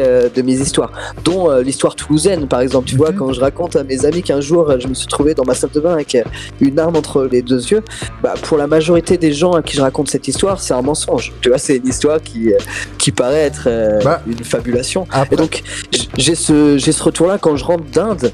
Voilà, là on parle de cannabis, donc je vais pas raconter non plus toute ma vie sur ce podcast, mais j'ai vécu des expériences spirituelles, des choses qui bouleversent un homme. Justement, on est là pour ça, parce que moi c'est pour ça que tu vois, j'ai une histoire qui pour une personne clairement normale ne peut pas croire cette histoire, mais moi je vais te la raconter comme je la racontais à mes amis ou à n'importe quelle personne qui se pose des questions sur pourquoi j'ai un tatouage sur mon cœur. Et donc, tu vois, j'ai rencontré une femme très rapidement en arrivant en Inde qui s'appelait Marie-Johanna. Donc, Marie-Johanna. Et donc, Marie-Johanna, MJ, elle est finlandaise, elle est très grande. Moi, bon, je suis pas de la plus grande des grandeurs non, physiques. C'est vrai. Et donc là, tu vois, pour la première fois, tu vois, en France, c'est très rare un homme de ma taille commençant à séduire une femme d'un mètre 81, 85, tu vois. Et donc là, en Inde, il y a cette connexion qui se développe très rapidement. Elle vient de Finlande, moi, je viens de France. On tombe très rapidement amoureux, et donc on passe un petit mois ensemble où je sens une connexion presque bien plus forte que n'importe quelle connexion que j'ai ressentie dans ma vie avant avec une femme.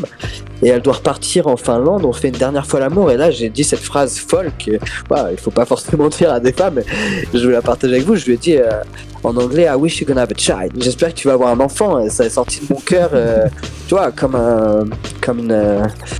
une flèche. Et elle m'a répondu immédiatement non, c'est pas possible.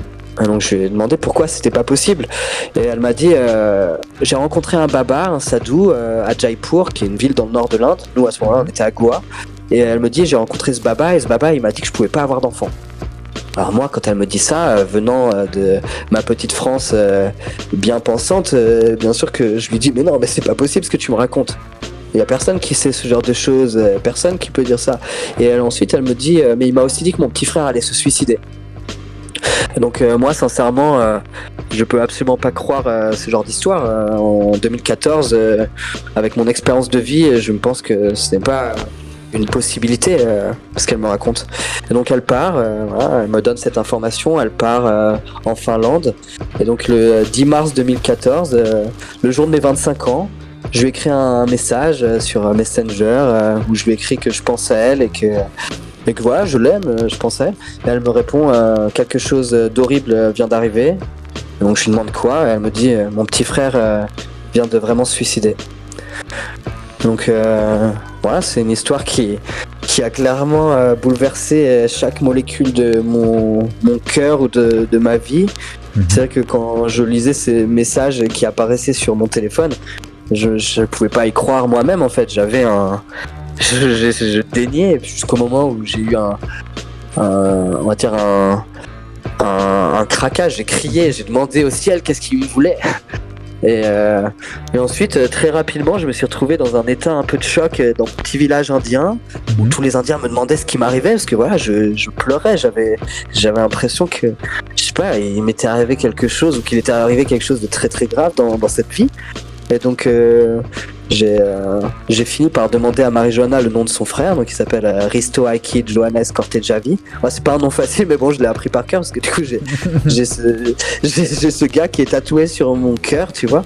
Je pensais juste faire tatouer son nom quelque part tout petit sur mon corps. J'avais pas de tatouage à l'époque sur mon corps. Et voilà, ça a été le premier tatouage de ma vie.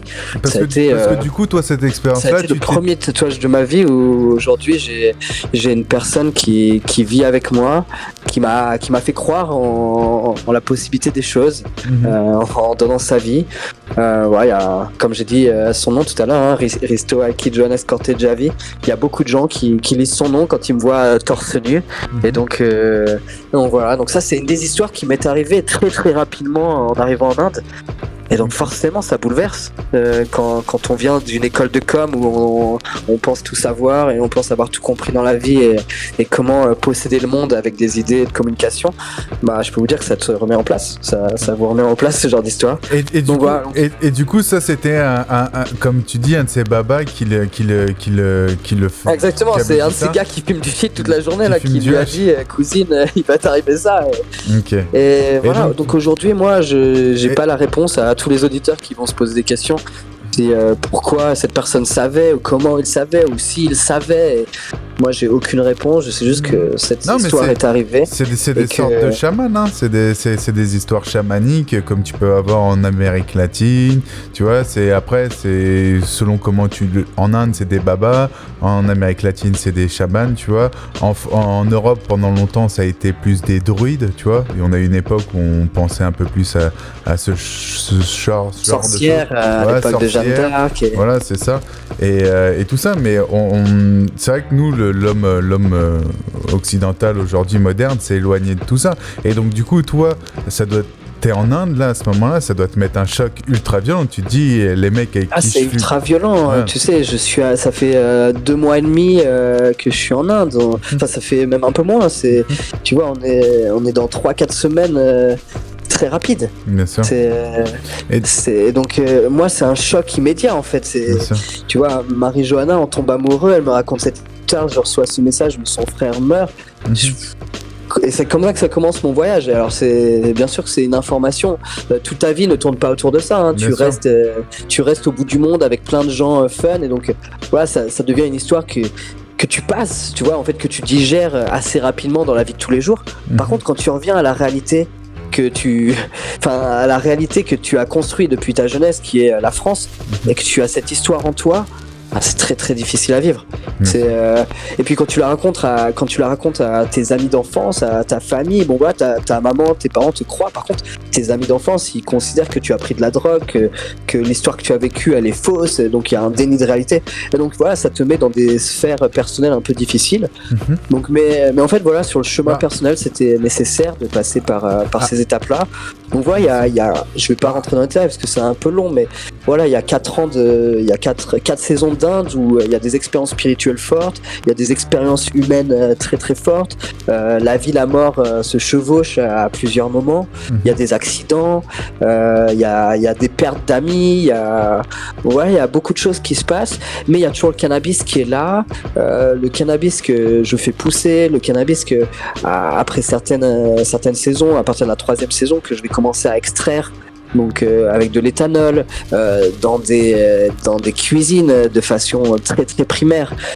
Juste 2 secondes. Est-ce que là d'un seul coup t'as passé la 2e, 3e, tu vois? Moi, parce que en fait, toi tu y es allé plusieurs fois et en fait au début t'étais pas trop, enfin tu fumais et tout ça, mais t'étais pas trop en contact avec la plante. Et plus tu y allais. Alors si je te dis le contact avec le cannabis, il est direct parce que quoi qu'il arrive, en fait, je pars de France, je suis toujours la connexion au cannabis elle est forte, tu vois, je fais juste un remballage de tout ce que je fais, mais dès que j'arrive en Inde, comme je l'ai dit dès le départ, j'ai 3 000 € avec moi.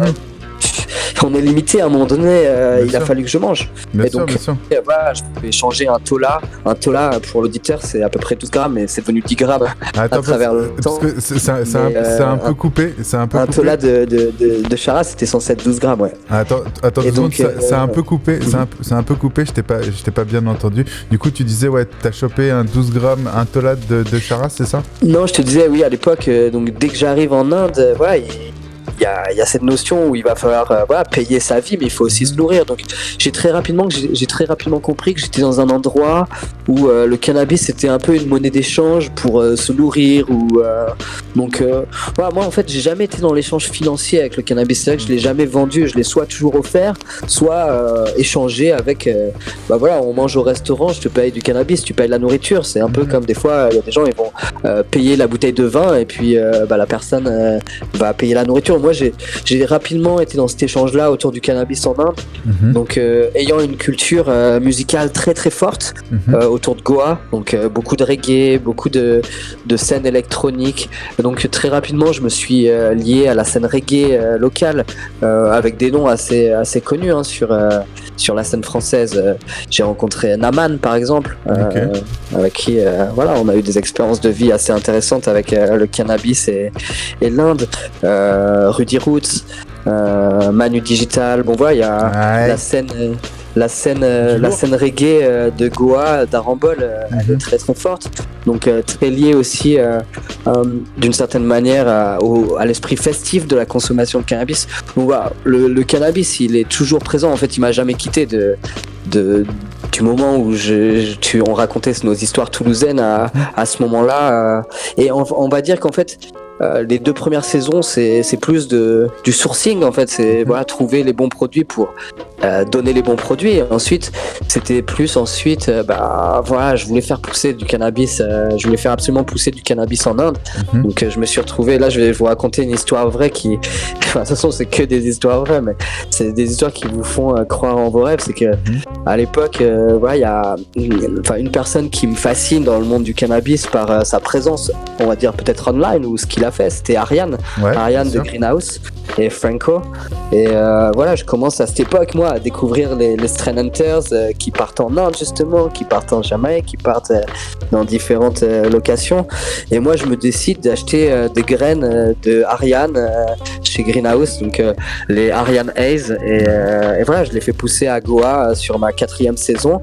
Et donc à ce moment-là, je suis déjà dans une optique que dans les futures années, je vais créer mon business de cannabis qui va être porté sur la recherche des différents cannabinoïdes, parce que à ce moment-là, j'ai compris que le cannabis c'était pas juste du THC, que c'était des cannabinoïdes, des flavonoïdes, des terpènes. Donc voilà, on est déjà très évolué dans notre connaissance du cannabis. C'est plus juste on fume pour fumer. On a compris qu'il y avait des choses à faire avec la plante. Et donc quand je fais pousser mon cannabis avec Ariane, j'ai aucune idée que 5 ans plus tard, ou je sais pas, c'est 2016 à cette époque, donc maintenant on est en 2023, que j'allais quelques années plus tard me retrouver à serrer la main de Ariane et de faire des produits avec Ariane. Ça c'est un produit qui va sortir très bientôt. C'est une collaboration entre Greenhouse et Appies, où on va faire des vapen avec différentes strains iconiques de chez Greenhouse. Donc voilà, croyant en vos rêves, parce que tout peut arriver. Donc, mais ça on verra par 2016, la suite. Ouais. Comment ? Je dis ça, on verra par la suite. Après, comment t'es rentré d'Inde, ton entrepreneuriat, ton investissement dans le cannabis. Mais là, j'ai envie d'avoir encore les pieds nus collés sur la terre. Donc, les pieds nus et les mains pleines de charas. Donc, je me retrouve à faire pousser mon cannabis. Ma dernière saison en Inde est clairement chaotique, avec des implications avec la police qui est au courant que je fais pousser du cannabis, donc on se retrouve à devoir brider la police pour pouvoir continuer nos activités sans se retrouver emprisonné. Enfin voilà, c'est devenu très très dangereux en fait. Et donc là il y a un peu parce que c'est illégal en Inde. On va dire c'est non, c'est complètement illégal, c'est complètement mais il y a un paradoxe en même temps qui est que c'est traditionnel en même temps, tu vois, exactement. En fait le truc c'est que si j'étais un sadhu spirituel, je pense que personne ne pourrait me dire quoi que ce soit, mais en étant un blanc touriste voyageant en Inde, on n'a pas les mêmes statuts non plus. Donc aujourd'hui les risques que j'ai pris, c'était inconsidérable, sincèrement, je le conseille à personne. C'est des risques qui auraient pu m'enfermer dans des géoles indiennes très longuement en fait, clairement.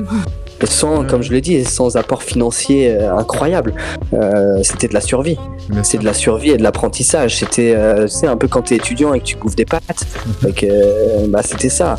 Donc c'était pas je vivais pas dans des grandes villas où j'avais des servants. Non, c'était vraiment une vie très intense, très dangereuse. Comme je dis, cette dernière saison, j'ai des amis qui ont été témoins de cette dernière saison. Ma vie, c'était GTA. Je me réveillais le matin, et je savais qu'il fallait que j'aille voir CJ à gauche. Une fois que j'avais vu CJ, il fallait que j'aille BJ à droite, et que je fasse les missions de chacun. Et Ouais, c'était la vraie fast life. Mhm. C'est vrai, la vraie fast life que sincèrement je ne souhaite à personne. Bon voilà, pour l'expérience c'est cool, mais vos parents ils aimeraient pas que vous ayez cette vie-là. Donc ensuite, au-delà de toute cette dangerosité des activités qu'on menait pour l'apprentissage, il y avait l'apprentissage qui est là, voilà, extraction de cannabis avec des plantes de l'Himalaya, donc extraction sur du charas indien. Donc je me retrouvais avec des huiles un peu à la Rick Simpson, full spectrum, très concentré en cannabinoïdes et en matière végétale et en plein d'autres choses. Donc j'avais une huile qui était très proche du mazout en termes de couleur, très très noire, très foncé. Donc à cette époque, j'avais pas une connaissance très très forte du dabbing ou de la consommation même orale de ces huiles. Donc généralement on mettait ça dans des chillums ou dans des joints et on consommait cela comme ça. Par contre, voilà, à cette époque, j'ai eu une première expérience avec un patient médical. Donc ça c'est venu très naturellement. Et, j'ai un ami qui me contacte, un ami indien qui me dit que la sœur de son frère est gravement malade, atteinte d'un cancer, phase finale, elle est en train de mourir. Ils n'ont plus aucun espoir et ils aimeraient donner une fin de vie plus agréable à cette dame. Donc ils m'ont demandé de leur donner de l'huile qu'on extrait du charas dans l'Himalaya, ce qu'on a fait, et cette personne est partie en paix totale en fait. Donc ça c'était c'était pas du tout de la médecine de mon côté, c'était clairement juste un accompagnement d'une personne en ayant donné un produit qui a été fait noblement dans la montagne, clairement pas de manière pharmaceutique, on était d'accord, mais la personne avait donné son accord que c'était pas pour sa survie, que c'était pour son bien-être avant de partir. Tu l'as dit au début, c'était de l'accompagnement, c'était... Ouais, c'était clairement de l'accompagnement dans cette difficulté qui est de passer des fois de l'autre côté. Donc voilà, et puis moi je suis parti d'Inde, donc à la fin, on va dire fin du printemps, en avril-mai 2017. Je suis parti au Népal parce que je pouvais pas aller très loin à l'époque, mais comme je vous ai dit, toutes mes ventures cannabiques me fournissaient. Enfin, je devenais pas millionnaire parce que des fois les gens ils ont l'impression que quand on travaille avec le cannabis, on est très riche ou on devient riche, ou en fait non. C'était pas ma réalité, tu vois. Moi, je le dis toujours dans ce podcast et dans les Kanaki Kits, il y a deux types de personnes dans le milieu du cannabis. Il y a les passionnés, ils se voient assez rapidement parce que souvent ils ont pas une thune.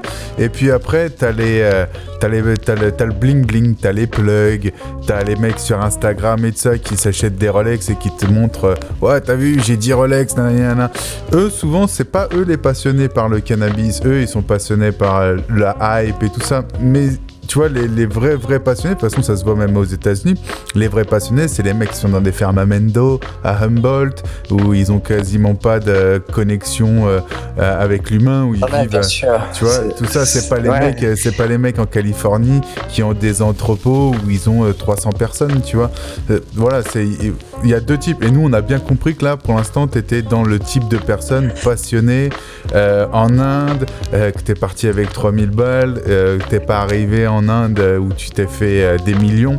T'étais là en plus en mode survie, apprentissage, comprendre ce qui se passe, la vie en Inde et tout ça, parce que je pense que tu n'y es pas allé que pour le cannabis, mais aussi... Ah non, bien sûr, c'était pour la vie en général, donc... C'est ça. Mais moi, il y a un truc que je voudrais que tu nous parles, parce que j'ai vu que, là, justement, au reportage où je t'ai rencontré, où j'ai vu un peu tes trucs, j'ai vu quelques photos, j'ai vu que tu t'es baladé un peu dans les montagnes et tout ça, et je voudrais que tu nous parles un peu du Népal et des haches que tu as trouvées là-bas, quoi, parce que tu as dû tomber sur des trucs et t'as dû avoir des pépites entre les doigts, quoi. Alors ouais, clairement c'était une, comme je vous l'ai dit dès le départ, une folie pure. Les flavors que je pouvais sentir. En fait, on parle même pas de fumer ou de consommer cannabis, on parle juste déjà de l'aspect olfactif. Ouais, les terps qui en ressortent, quoi. L'aspect visuel, quoi. Et donc la texture, le toucher. Et donc déjà ça c'est bouleversant directement. C'est pas solide, c'est quelque chose de plus crémeux au Népal. Ouais, exactement, crémeux. Alors il faut savoir que les Népalais, alors il y a vraiment une différence entre le charas indien et le charas népalais. Le népalais, il est beaucoup moins évolué que l'indien dans ses techniques. C'est-à-dire que le népalais, il va avoir des fois plus de génétique. Par contre, il a eu moins de voyageurs, il a eu moins de passages d'Américains, d'Européens qui sont venus, qui ont appris comment travailler la plante. Bien sûr. Parce que on va dire que quoi qu'il arrive, le voyage, comme des gens comme Frenchy Cannoli en fait, ça a permis des deux côtés en fait. Frenchy a beaucoup appris, mais il a aussi beaucoup appris aux populations locales à faire des choses. C'était un partage en fait vraiment mutuel. D'ailleurs, une conclusion que j'ai de mes voyages, soit à l'ouest, soit à l'est, c'est que la réponse elle est ni d'un côté ni de l'autre, qu'elle est la combinaison. Enfin voilà, les clés sont au milieu en tout cas. Bien sûr. Et donc ouais non, les haches népalais des fois ils font un peu comme les Marocains, donc ils font sécher leurs plantes, ils tapent, ils récupèrent le pollen, des fois ils pressent le pollen ensemble, donc ça c'est clairement pas les meilleures haches que tu vas trouver dans la région. Moi c'est d'ailleurs pas du tout mon type de hache. Et des fois alors il y a les trafiquants qui eux ils vont prendre un charas un peu humide, donc tu vois avec du terpène, avec plus de lipides, et puis ils vont le mélanger avec du pollen. Donc là voilà, là on parle de produits commerciaux qui pullulent l'Inde, d'accord, parce que à un moment donné il faut imaginer que les Indiens, n'étant pas forcément très fortunés, vont pas dépenser des centaines de milliers d'euros dans des 10 grammes de charas. Donc bon voilà, moi pour te dire aussi une question de prix, le plus cher que j'ai jamais payé du charas en Inde, c'était 40 euros pour 10 grammes. Et c'était pour la crème de la crème, tu vois. Bien sûr. Quand on va dire donc après peut-être que maintenant le marché a bien changé, l'Inde va très très vite en termes de développement. Je pense que c'est encore plus cher à l'heure d'aujourd'hui. Je pense qu'aujourd'hui c'est encore plus cher, parce que je vois les prix. Je dis nous, est-ce qu'on a eu déjà? On avait eu, c'était un Népalais qui avait été fait à plus de 2000 mètres d'altitude, tu vois. Et c'était, enfin le truc, c'est... Après, ça valait 450 euros les 10 grammes, donc on est à 45 euros le gramme.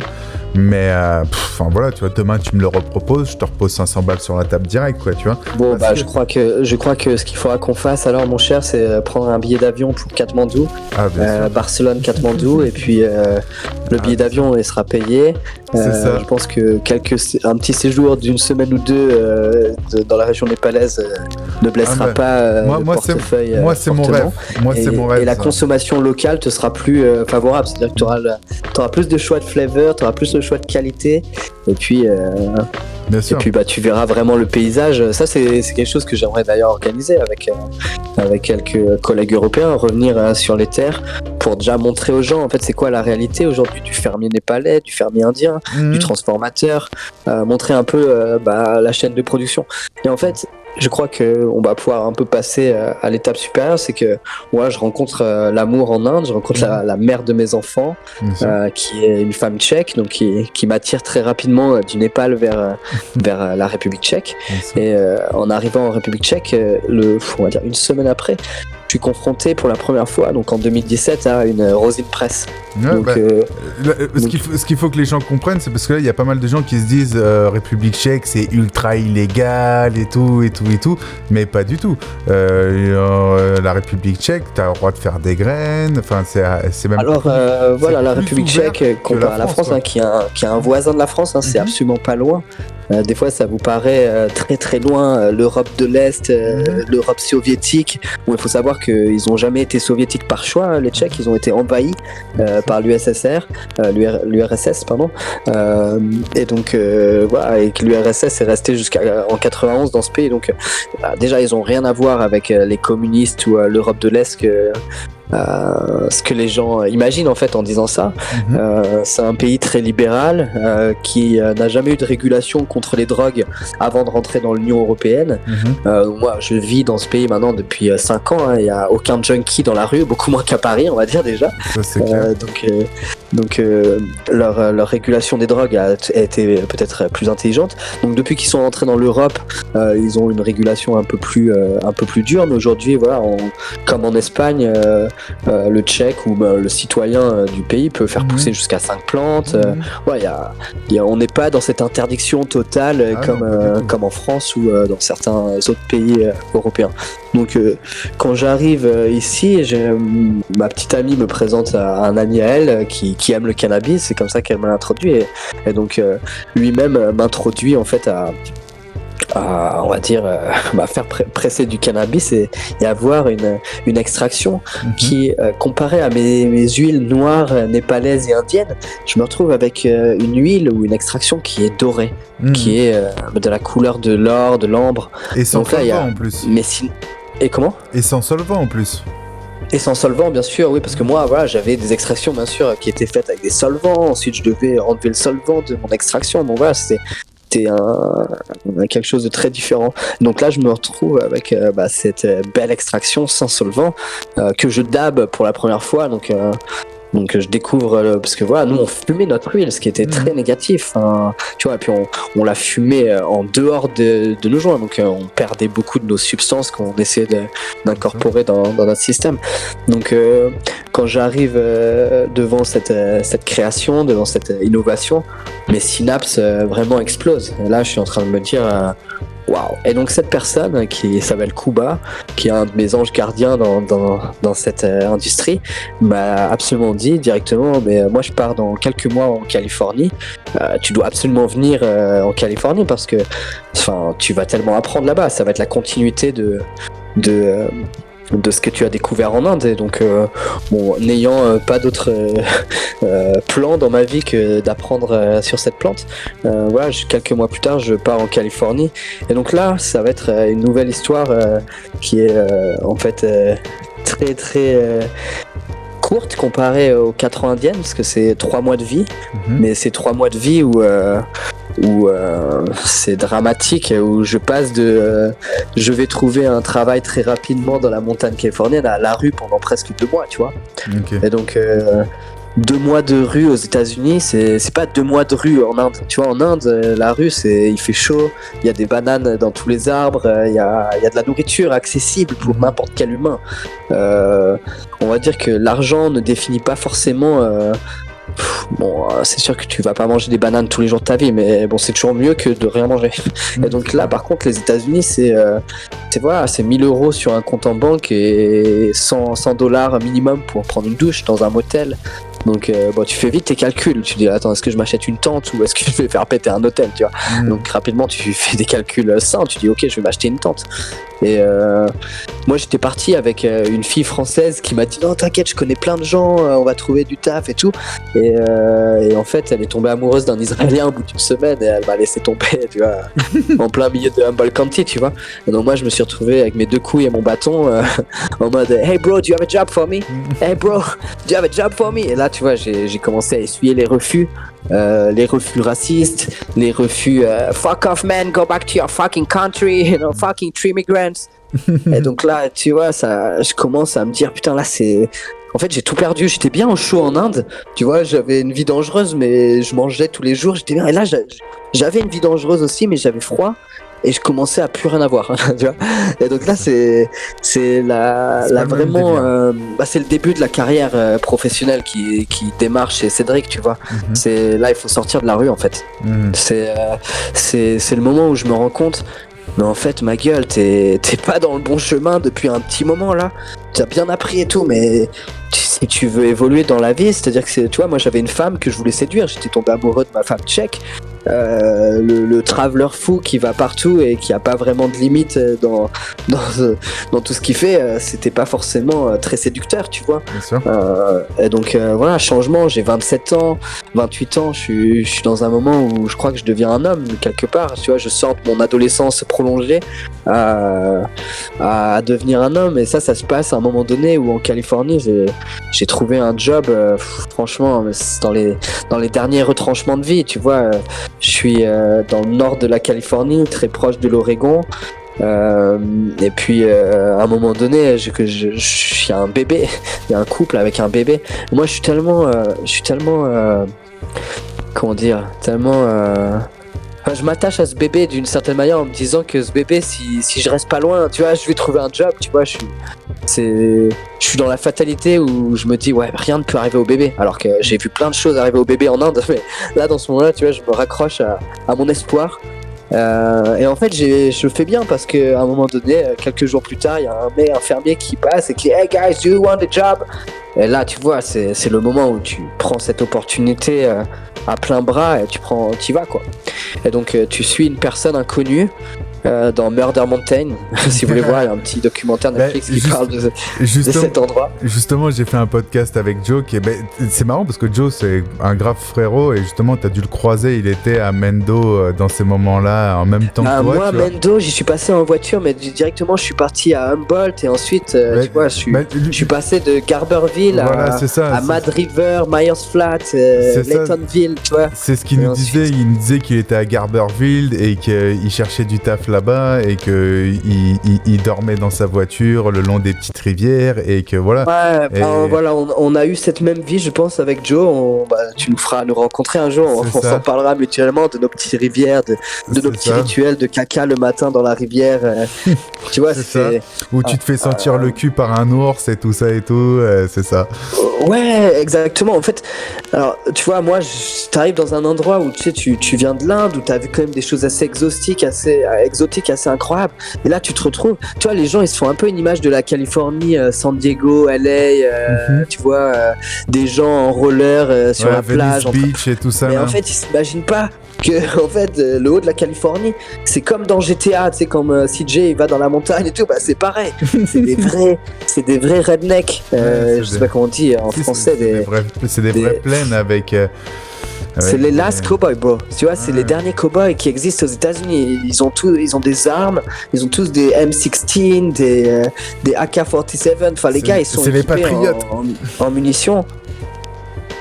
C'est des patriotes, c'est les anciens patriotes, c'est ceux qui voient l'Amérique un peu old school, quoi. C'est des patriotes, et puis c'est aussi, on va dire, des gens qui se disent qu'ils ont le droit de le faire, en fait. Tu vois, il y a eu la régulation Prop 15 qui leur a autorisé à faire pousser tant de plantes par patient. Voilà, à l'époque où j'y suis, 2017, le cannabis n'est pas encore légalisé. Hein. On est encore en fait dans un endroit où il y a tous ces fermiers qui utilisent un peu un loophole, un trou dans la loi. Ouais. Et donc voilà, et moi j'arrive donc dans cette ferme d'un homme qui s'appelle Tim Littlefield, donc Tim Petit Champ. Et Tim Petit Champ, c'est un géant, tu vois, c'est un grand mec de presque 2 mètres avec une grande barbe. Il ressemble un peu à Santa Claus, tu vois, il est un peu genre le Père Noël fermier. Et lui il me dit I'm very famous in the cannabis industry. Ça commence comme ça notre rencontre dans sa voiture quand il nous emmène et genre on google son nom et il y a 2 histoires qui sortent. Donc la première histoire, c'est une histoire, je vais faire très court, hein, c'est son fils qui est Ingveld, qui est emprisonné pour des centaines d'années aux États-Unis pour des crimes horribles. Et puis il y a lui qui vient de passer dans Weeds, qui vient de passer dans plusieurs journaux américains, dans Vice par exemple, il est passé. Okay. Il est passé dans Pod Cops, qui a montré son arrestation en direct par le FBI. Et donc t'arrives dans sa ferme et sa ferme, alors faut pas s'imaginer une ferme à la française où tu vois il y a des stabulations et des vaches. Non, on parle de cabines dans la montagne. Donc voilà, tu prends un petit chemin dans les sentiers battus, là, hors des sentiers battus, et tu te retrouves dans un chemin qui s'appelle Littlefield Road. Tu vois, le gars a appelé le nom de son chemin. Donc t'arrives sur sa propriété privée. Faut savoir que la propriété privée en Californie, elle vaut ta vie, hein. Si tu marches sur la mauvaise propriété, tu peux te prendre une balle très rapidement. Et donc on se retrouve sur sa propriété où il nous lâche le premier soir dans une cabine où il n'y a pas l'eau courante, où il y a rien en fait. Je me retrouve avec 60, 70 jeunes qui viennent d'Amérique du Sud principalement. Et voilà, on se rencontre tous, je leur pose un peu des questions, ça fait combien de temps que vous êtes là, est-ce que vous avez déjà travaillé? Et personne n'a encore travaillé en fait, tu vois, ça a été pour Tim, ça a été la récolte des futurs travailleurs de son opération, tu vois. Ok. Et donc voilà, le lendemain matin, donc là, tu vois, tu te rends compte que ça va être vraiment à la dure, tu vois, il n'y a pas de douche, il n'y a pas de courant, tu comprends. La nourriture, c'est en option à ce moment-là déjà, tu vois, il a emmené un paquet de Frosties et quelques pommes à 60 personnes, donc tu vois, on s'est tous gentiment partagé cette denrée, et on se retrouve le lendemain à aller dans sa ferme. Et donc sa ferme, voilà, c'est une cabine avec une femme défoncée aux médicaments et à l'alcool, et lui avec 60 personnes qui se sentent un peu mal à l'aise, tu sais, et lui qui dit OK, let's go to work. Mais tu vois, il n'y a pas eu de conditions de travail, de combien on va être payé, enfin rien, tu vois, tu sens qu'il y a une malsénité très très profonde dans cette opération qui est en train de se passer. Et donc là, lui, je pense que c'est sa technique, on va dire, habituelle, tu vois, c'est de prendre 70 personnes et puis dès la première journée, en avoir 60 qui partent et puis garder les 10 plus sauvages ou vaillants, et puis voilà, il fait sa saison, quoi. Okay. Je pense que c'est ça. Donc en fait, au bout d'une minute, Tim il dit à tout le monde bon, who wants to go, who wants to leave, qui veut partir? Moi, sincèrement, tu vois, en ayant un peu vécu la vie, je me suis dit, je me barre directement, tu vois. J'étais dans l'antre c'était l'enfer des Simpsons, tu vois, quand la nana dans les Simpsons avec les 60 chats, avec plein de chats, c'est ça. Il y a des chats vivants, morts, gros, blancs, noirs. C'est un mess. Tu vois, c'est un endroit qui fait peur à n'importe quel humain, l'odeur de cet endroit. Et tu vois, je suis allé dans des endroits qui sentaient fort comme l'Inde, mais là c'est quelque chose d'autre. Là c'était chaud. Ok. Là c'était chaud. Et donc quand Tim Littlefield dit Who wants to go? Qui veut partir? Moi je suis un des premiers à lever mon bras en mode je me casse, tu vois, je retourne dans la rue, tu vois, j'ai 300 balles sur mon compte en banque. Je suis là, franchement, nique ça, tu vois, j'y vais, je retourne, c'est pas grave. Et là en fait je vois tout le monde qui lève sa main. Et là, j'ai une révélation, je me dis, si tout le monde se barre, je reste. Tu vois, en fait, parce que moi, j'étais clairement là, il fallait que je gagne de l'argent, tu vois, j'étais pas là pour jouer aux cartes. J'étais pas là j'étais plus là pour apprendre, là. Là, j'étais là, il fallait que j'étais venu travailler aux États-Unis, j'étais là pour faire ma chance, quoi. J'étais venu prendre mes dollars et essayer de commencer ma vie que je planifiais ou que j'imaginais, tu vois. Et donc voilà, en fait, je reste. Je suis devenu manager de la ferme le premier jour. Tu vois, je me suis tordu la cheville en train de couper les plantes. Et puis je descends avec ma douleur. Je dis ah non, je peux plus couper des plantes là. T'as pas autre chose à faire. Ce qui est un peu de trim a commencé. Là, je commence à trimer. Je commence à dire man, les trichomes ils sont magnifiques. Là le profiteur pénique il est beau. Et là et le mec me dit you know your shit. Tu vois, tu connais ta merde. Est-ce que tu veux devenir mon manager? Et là moi je dis ouais. Tu vois, qu'est-ce que je pouvais dire.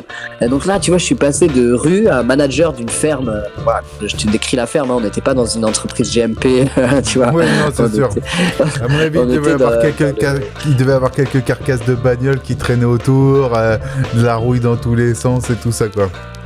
Ouais, non, franchement, tu vois, moi j'ai passé 3 semaines dans cette ferme, donc je te montrerai des photos, hein. Je dors dans une tente, je dors dans 2 sacs de couchage, je dors habillé avec mes chaussures, enfin voilà, mes conditions de vie n'ont jamais été aussi basses qu'à ce moment-là, mais virtuellement je cache $1000 par jour, tu vois, genre c'est la première fois que ma vie là je suis en train de faire $1000 par jour, mais c'est virtuel parce que au final je suis pas sûr que monsieur Littlefield pourra me payer, tu vois. Moi je suis juste venu manager de la ferme, je fais en sorte que les trimmeurs ils triment les bonnes plantes, qu'on pèse les plantes, qu'il n'y a pas de plantes qui disparaissent, enfin voilà, je fais le travail que personne n'était censé faire. Je fais, je pense, un bon travail, tu vois, en 3 semaines. Mais au bout de 3 semaines, ça sent le roussi. Au bout de 3 semaines, je me dis, putain, il n'y a aucun acheteur qui vient. Voilà, il faut savoir qu'on m'a armé aussi, tu vois. Dès mon premier jour, on m'a lancé un gun dans les mains. On m'a dit, c'est le gun avec lequel Hitler s'est tué, tu vois. Et je dis, cool. Et le gars, il me dit, tu connais Hitler?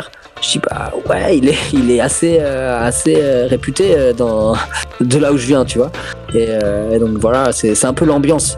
Tu vois, il y a le FBI qui est dans le ciel tout le temps. Je leur demande, ça sert à quoi le gun? Il me dit, c'est pour ta protection. Si les flics qui viennent, tu shootes. Voilà, moi, je suis dans une autre dimension là. Tu vois, je me suis retrouvé dans un endroit où je pensais même pas pouvoir être un jour dans ma vie. Là, le décor, il doit être dur. T'es passé d'Inde où t'as des babas et tout ça et tout en mode peace and love et tout ça, et là, t'es là en mode bateau. Je suis passé de reggae beach, tu vois, beach life, vie sur la plage, vie pieds nus en Inde, à vie, putain, montagnarde de ouf, avec rien, quoi. Tu vois, ta nourriture, tu vois, pour te nourrir, il faut rentrer dans cette maison où ils vivent ensemble, mais l'odeur de cette maison est tellement putride, tu vois, que moi, je peux pas rentrer dans cette maison. Tu vois, on est 10, on est 8-10 personnes à rester. Tu vois, il y a 2-3 mecs qui ont les couilles de rentrer à l'intérieur de cette maison, mais moi, tu vois, quand je rentre, tu vois, je prends ma respiration, je rentre, hop, je vais jusqu'à Tim, je déblatère tout ce que je dois dire à Tim. Là, j'attends qu'il parle, tu vois, je bouche mon nez, ma bouche, et je sors, tu vois, j'attends qu'il finisse, et là, je cours dehors et je respire. Tu vois, c'est ce genre d'action, quoi.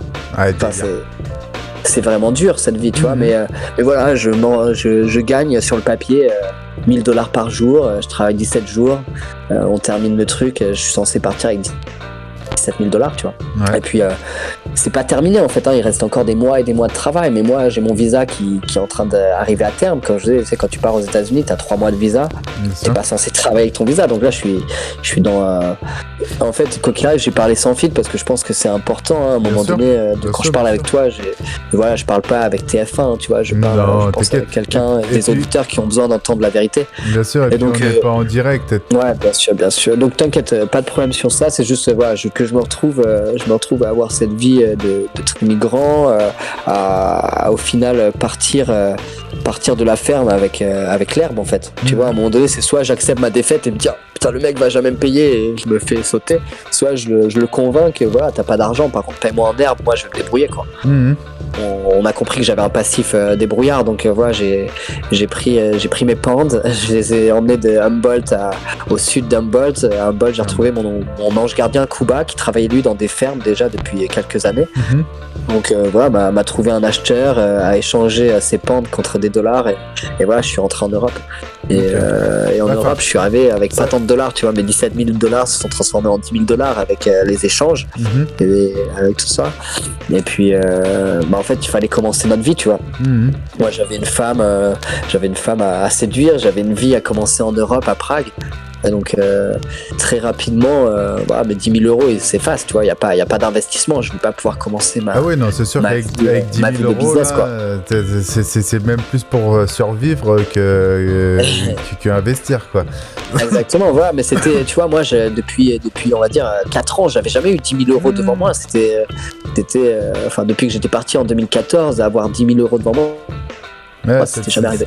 Et donc là, moi, j'ai un premier rebond, tu vois, je sors de la rue à avoir 10 000 €, donc c'est déjà une première marche. Et très rapidement, en arrivant à Prague, je rencontre une personne qui au premier abord ne m'a pas aimé, tu vois, c'était un homme alpha qui, je sais pas, a pas kiffé ma présence avec une amie à lui, ou je sais pas, et j'ai senti qu'il m'a pas apprécié. Je lui ai demandé, bro, where are you from? D'où est-ce que tu viens? Et là, elle me dit, je viens d'Ukraine. Et là, ma réponse instantanée, c'était mec, tu vois, je suis allé dans plein d'endroits fous dans le monde, mais l'endroit le plus dingue dans lequel je suis allé, c'était en Ukraine, tu vois. Et c'est la réalité, en fait, hein. Je vous ai parlé de quelques endroits un peu, tu vois, de Goa à Humboldt, au Népal. Voilà, j'ai omis plein d'autres endroits, hein, qui sont passés, comme Bali, l'Australie, il y a eu plein de choses. Mais dans ce voyage, pendant ces années-là, mais ce qui a vraiment marqué, on va dire, la Karkarnabik, c'était ça. Et l'Ukraine, c'était un jour, en 2011, c'est en 2011 ou en 2012, j'ai pris un avion Toulouse-Kiev, Kiev-Toulouse, avec une semaine de vie au milieu. Et si les gens me demandent pourquoi j'ai fait ça, sincèrement, je peux pas vraiment l'expliquer. Tu vois, c'est juste, je l'ai fait. Et je suis arrivé à l'aéroport de Kiev et j'ai rencontré une fille qui s'appelait Natacha, qui parlait français et qui m'a dit, est-ce que tu veux louer un appartement avec moi? Et moi, je l'ai fait, tu vois. Et dans ma tête, je me disais, ouais, je vais finir dans une salle de bain avec mes reins, tu vois, enlevés dans la baignoire ou quoi. Mais j'ai suivi cette fille, tu vois, j'avais mon instinct qui me disait que c'était pas dangereux. Et elle m'a emmené dans un endroit le lendemain, tu vois, on a bu un peu de vodka à l'époque, je consommais encore de ce genre de choses de temps en temps. Et je me suis retrouvé le lendemain à partir pour un village qui s'appelle Jitomir.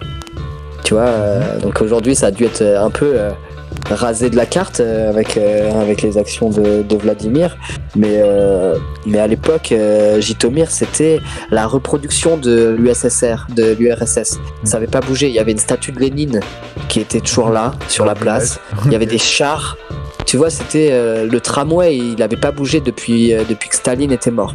Ah ouais. Et en fait, moi, cet endroit, il m'a fasciné d'une certaine manière, parce que bon, tu le sais, hein, t'étais à l'école française comme moi, on nous a bien répété souvent voilà, des histoires sur l'URSS, sur la Seconde Guerre mondiale, sur la guerre froide. Voilà, je crois que ça a pris des grandes parts de notre cerveau. Et moi, de m'être retrouvé à Jytomyr, c'était vraiment une fascination, tu vois, de voir tout que ça existait en vrai, que c'était là. Et puis, et là, statut ukrainien, en fait, quand je lui dis que Jytomyr, le mec, il me dit, mais bro, je viens de Jytomyr, tu vois. Et donc lui, il passe de ne pas m'aimer à avoir une certaine sympathie pour moi. Et il me demande ce que je fais, je lui raconte un peu voilà mon parcours, d'où je viens. Et en fait, lui, ça l'a excité de ouf. Lui, ça l'a excité, il a cru en moi. Il m'a dit, bah écoute, je vais investir sur toi, t'as besoin de quoi? Et donc là, moi, j'ai dit, ah ouais, t'es sûr, tu vois, ouais, y a personne qui a cru en moi. Tout le monde m'a un peu laissé tomber sur le chemin avant ça, tu vois. Et puis là, je me retrouve avec un gars, il croit en moi. Il me dit, je crois en ton histoire, je crois en cannabis. Parce que moi, voilà, je suis fasciné par l'extraction de cannabis et puis le vape, le cartridge, quoi. C'est ce qui me caractérise le plus, je pense, professionnellement aujourd'hui dans le cannabis, c'est d'avoir créé des milliers et des milliers, peut-être des centaines de milliers de cartridges aujourd'hui. Enfin, c'est pas peut-être, hein, c'est certain. Et donc, lui, il croit en moi dès le départ, quoi. Et donc, il me dit, bah écoute, je vais investir sur toi. Et je veux que tu me fasses un business plan. Et donc moi, dans ma tête, je veux faire des vapes. Et puis, je me dis, il faut que j'ai une marque, tu vois, parce que j'ai découvert au-delà de l'envers du décor californien, où j'ai vu Humboldt. Avant de partir, je suis passé quand même par San Francisco. Et là, j'ai vu les dispensaires, tu vois, qui étaient encore on va dire semi-légaux à cette époque. Et puis 2018, le moment où moi je suis parti depuis à peu près un mois, tu vois, je vois dans les news que la Californie vient de légaliser le cannabis. Voilà, c'est fini, la prohibition vient de se terminer, il y a des vrais dispensaires, il y a des vraies marques, du coup il y a Cookies qui éclate, hein, il y a Berner et Cookies qui prend le dessus largement dans la communication, parce qu'il y a loin d'avoir que Cookies sur le marché californien. Non, mais c'est eux, c'est, on va dire, c'est les plus instagrammables, quoi. On en revient toujours au même truc. Ouais, voilà, c'est les plus instagrammables entre le rap, la couleur, le branding. Bon, il y a un peu de tout, il y a toute la réussite qui est là pour être instagrammable. Donc voilà, c'est loin d'être les meilleurs produits aujourd'hui, hein, mais bon, tout à fait respectable. Ça a ouvert la voie à plein d'autres entrepreneurs, et puis ça motive plein d'autres gens à y croire. Bon, moi j'ai pas l'habitude de parler négativement même des marques qui vont faire des qualités moindres, tu vois, ou différentes. Mais donc voilà, quand j'arrive en Europe, j'ai cette opportunité de me lancer dans ma vraie passion et de plus être dans ce danger de vie. Il faut savoir que très rapidement, l'amour de ma vie va tomber enceinte. Donc tu vois, toute cette folie dont je vous ai fait part, folie ou expérience, hein, après vous le nommez comme vous voulez, se transforme. C'est-à-dire qu'il n'y a plus ce désir de prendre des risques, en tout cas plus les mêmes risques, plus des risques de liberté, là, des risques. Tu vas choisir un peu plus de sécurité, quoi. Là, on va dire. Au pire, on parle de risques financiers, on parle de risques de temps, mais on parle plus de risques d'aller en prison ou de se faire tuer d'une balle entre les deux yeux pour faire, on va dire, des choses qui sont dangereuses à ce moment-là. Donc voilà, c'est une transformation qui est arrivée petit à petit.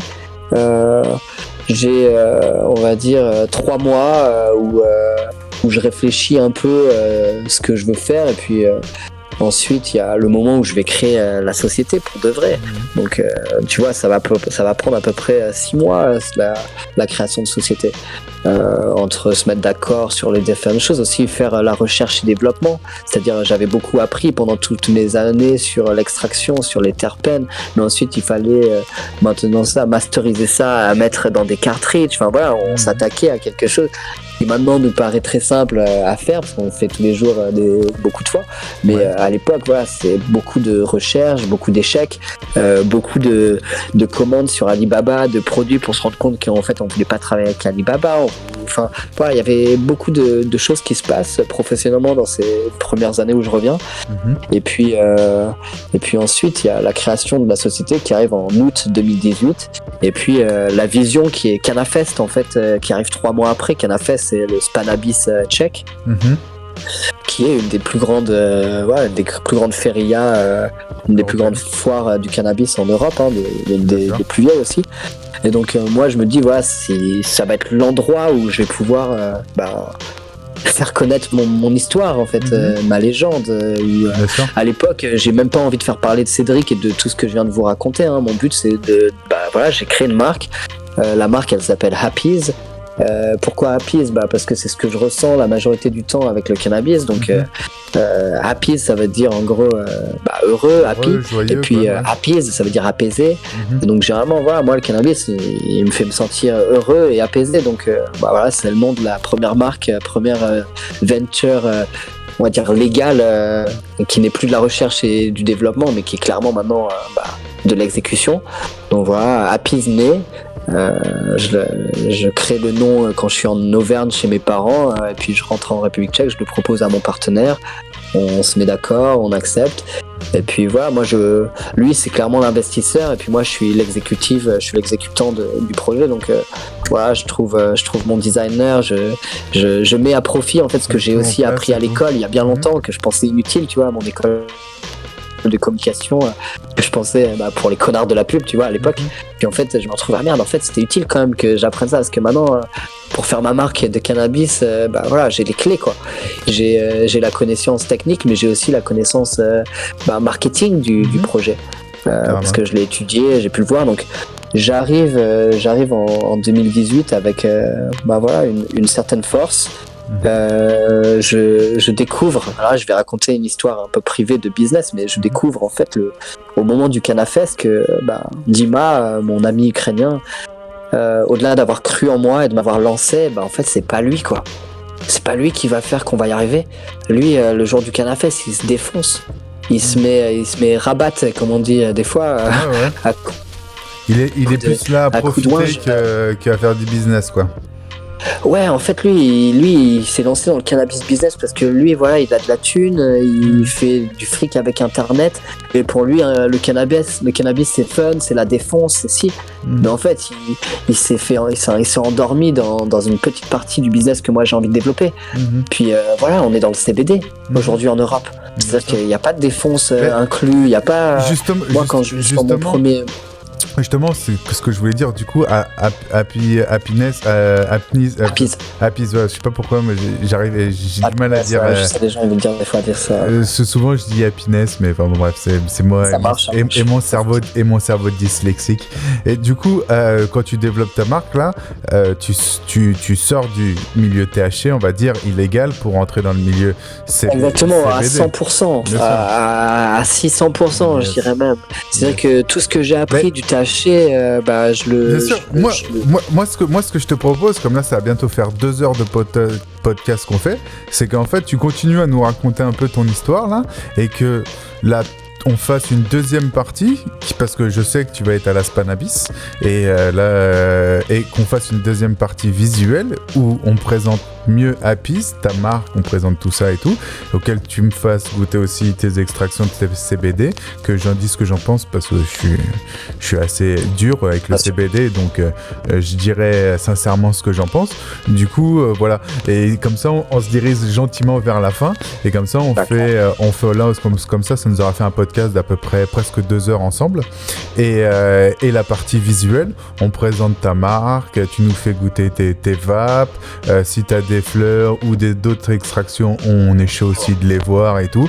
Enfin, voilà. Est-ce que tu auras un stand sur la Spanabis? L'année dernière tu avais un stand, mais est-ce que tu auras un stand cette année? On aura un stand au même endroit. Alors là, pour tout de suite, je vais pas pouvoir te donner le spot précis. Non, mais je crois que vous étiez sur la partie couverte en extérieur. Ouais, on était sur la partie couverte en extérieur. Donc là, on a encore le même emplacement. Yes. On va avoir un stand qui va être beaucoup plus ouvert. On avait un stand un peu fermé où les gens pouvaient nous voir de l'extérieur. Là, on va être complètement ouvert. Donc voilà, n'importe quelle personne qui veut venir nous visiter et nous poser des questions, goûter nos produits, Donc voilà, si je te dis rapidement, aujourd'hui on a vraiment une gamme très complète, de la fleur aux vapes, aux huiles. Ouais. Nos produits ils vont correspondre à une grande partie, enfin une grande gamme de consommateurs, hein, Bien du sûr. consommateur qui veut arrêter le THC ou consommateur Bien sûr. qui... Et puis surtout, l'avantage de présenter tes produits chez nous, c'est qu'après, les gens, ils peuvent les retrouver au street shop, quoi, pour les Français. Carrément au street shop et heureusement dans beaucoup de shops français, hein, il y a une grande distribution, une grande force de distribution de la part de Happy's sur le marché français, donc c'est assez accessible dans sincèrement beaucoup de tabac, des fois des grandes surfaces, des fois des CBD shops, des fois des chaînes de qualité de smoke shop comme street shop. Donc voilà, c'est le produit Happy's, il est assez facilement trouvable et puis si vous le trouvez pas en physique, il est aussi trouvable sur la plateforme internet happys.me. Ouais, qui est ton site internet à toi? On te commente en direct. Qui est notre site à nous, ouais, c'est en direct. Donc nous, sincèrement, il y a presque... C'est la même chose, hein, que vous achetez nos produits en physique ou sur internet, c'est la même chose, à part que quand vous achetez chez nous, vous allez recevoir des petits stickers, des petits goodies que vous n'aurez pas forcément dans tous les commerces. Mais voilà, après, il faut savoir si je conclue sur Happy's et ensuite pour qu'on en parlera plus profondément ensemble. Happy's, c'est clairement une marque qui a été fondée sur toute la connaissance qu'on a du cannabis en général. Pour nous, en fait, le CBD, ce n'est pas un antichrist du THC, absolument pas. Pour nous, en fait, alors en fait aussi c'est un problème de jargon, hein, quand on dit qu'on s'est lancé dans le CBD, parce que en fait on s'est lancé dans les cannabinoïdes légales. C'est juste que le CBD est clairement le porte-lance de cette bande du CBG au CBN, au CBC, au THCV. Bon, la liste est assez longue, je vais pas vous les dire maintenant. Mais notre spécialité en fait c'est vraiment de créer des produits qui vont déjà bluffer les consommateurs de THC, parce qu'ils ont souvent, comme tu as dit, un côté dur, un côté fuck le CBD, c'est de la merde le CBD. Bien sûr. Et nous en fait, ce que j'adore faire, c'est leur faire comprendre qu'ils pensaient mauvaisement, et qu'aujourd'hui le CBD ça peut vraiment avoir déjà des effets. Donc ce qu'on va appeler le CBD, hein, c'est clairement des produits full spectrum avec plein de cannabinoïdes sans THC, avec beaucoup de terpènes aussi. Quand je dis beaucoup, c'est pas forcément beaucoup en quantité, mais des vrais terpènes de cannabis, pas forcément de la botanique. Il y a plein de sujets dont on parlera dans le podcast Happy's du coup. Yes. Non, ce sera pas en podcast, ce sera en vidéo du coup. En vidéo, ok. Parfait. Allez, on fait ça. Et comme ça, tu vois, on se fait un petit rendez-vous d'une demi-heure, 1 heure à la Spana ensemble, et comme ça, tu me montres tous les produits, on testera en direct et tout. Je pense que c'est ce qu'il y a de mieux que d'en parler et de saliver. Bien sûr. Comme ça, voilà. Et puis surtout, moi, ce que je voulais, c'est que dans le premier podcast, on voyage, surtout qu'on comprenne un peu qui tu es, un peu le background autour de Happy's et tout ça. Ouais. Et de toi. Alors par contre, tu vois, si je dois terminer et conclure, donc j'ai quand même décrit mon histoire personnelle. Bien sûr. Et aujourd'hui, le Cédric que vous allez rencontrer, il a toute cette expérience, mais Cédric aujourd'hui, c'est un chef d'entreprise avec une 30aine d'employés, avec des partenaires, avec des contrats. Enfin voilà, c'était une histoire pour vous dire que tout est possible et que la transformation, elle peut arriver à tout le monde. Et elle peut être positive comme négative. Moi, j'ai réussi à en faire quelque chose de pas trop négatif. D'ailleurs, là, tu vois, tu vas pas me croire, mais il y a Nicolas Street Shop qui est en train de m'appeler. Ouais. Donc, tu lui passeras le bonjour. Les grands esprits se rencontrent quand on parle d'eux. Et donc voilà, aujourd'hui Cédric, ce n'est plus le voyageur fou, c'est clairement un entrepreneur qui ne prend pas des risques inconsidérés comme dans l'histoire qu'il vous a raconté. Et donc le Cédric que vous allez rencontrer dans les futurs meetings, ce sera pas le gars en slip et sans chaussettes, pieds nus qui courait dans l'Himalaya. Mais par contre, il a toujours toujours le même cœur et voilà, il est toujours là quand le même. même esprit quoi. C'est juste qu'on s'est pas bonifié, parce que je pense que c'est pas une bonification, mais c'est plus une maturation, tu vois. On est devenu père quoi, on est devenu adulte. Donc tu évolues. Voilà, donc j'espère que ça vous a pas trop endormi, que vous avez bien voyagé. Ah non, moi j'ai kiffé, hein. Moi je te dis, franchement, je vais te dire, il y a un truc qui est assez simple dans ce podcast, c'est quand on fait 2 heures, c'est que ça se passe bien. Quand on fait 40 minutes, 50 minutes, c'est que ça, tu vois, on n'avait pas grand chose à dire. Mais bon, pour l'instant, je crois qu'il n'y a eu aucun podcast où on a fait moins de 2 heures, tu vois. Du coup, t'es dans le timing, là, tu vois, là, je vois, là, 1h50, sans montage, sans rien. Donc, tu vois, on va faire un petit 2 heures avec mon intro et mon outro. Et puis voilà, je t'ai vraiment offert le sans filtre, quoi. C'est pas le 3 fois filtré, là, c'est le sans filtre. Là, c'est le sans filtre. Chez nous, c'est ce qu'on veut et on parle vrai. Et moi, moi aussi, je suis très vrai quand je te parle, quand je t'interview. T'as vraiment un humain derrière toi, même si on fait ça sur le Discord et qu'on se voit pas réellement, tu vois. On est 2 êtres humains qui parlons vrai, quoi, tu vois. Et surtout de notre façon. Je crois que la vie toi et moi, on s'est checké une seule fois en réel, on s'est vu 5 minutes lors du Spanabis l'année dernière. C'est ça, t'avais un truc à faire, j'avais un truc à faire, je t'ai reconnu, je t'ai dit gros, ça va. On était busy, mais voilà, la connexion est...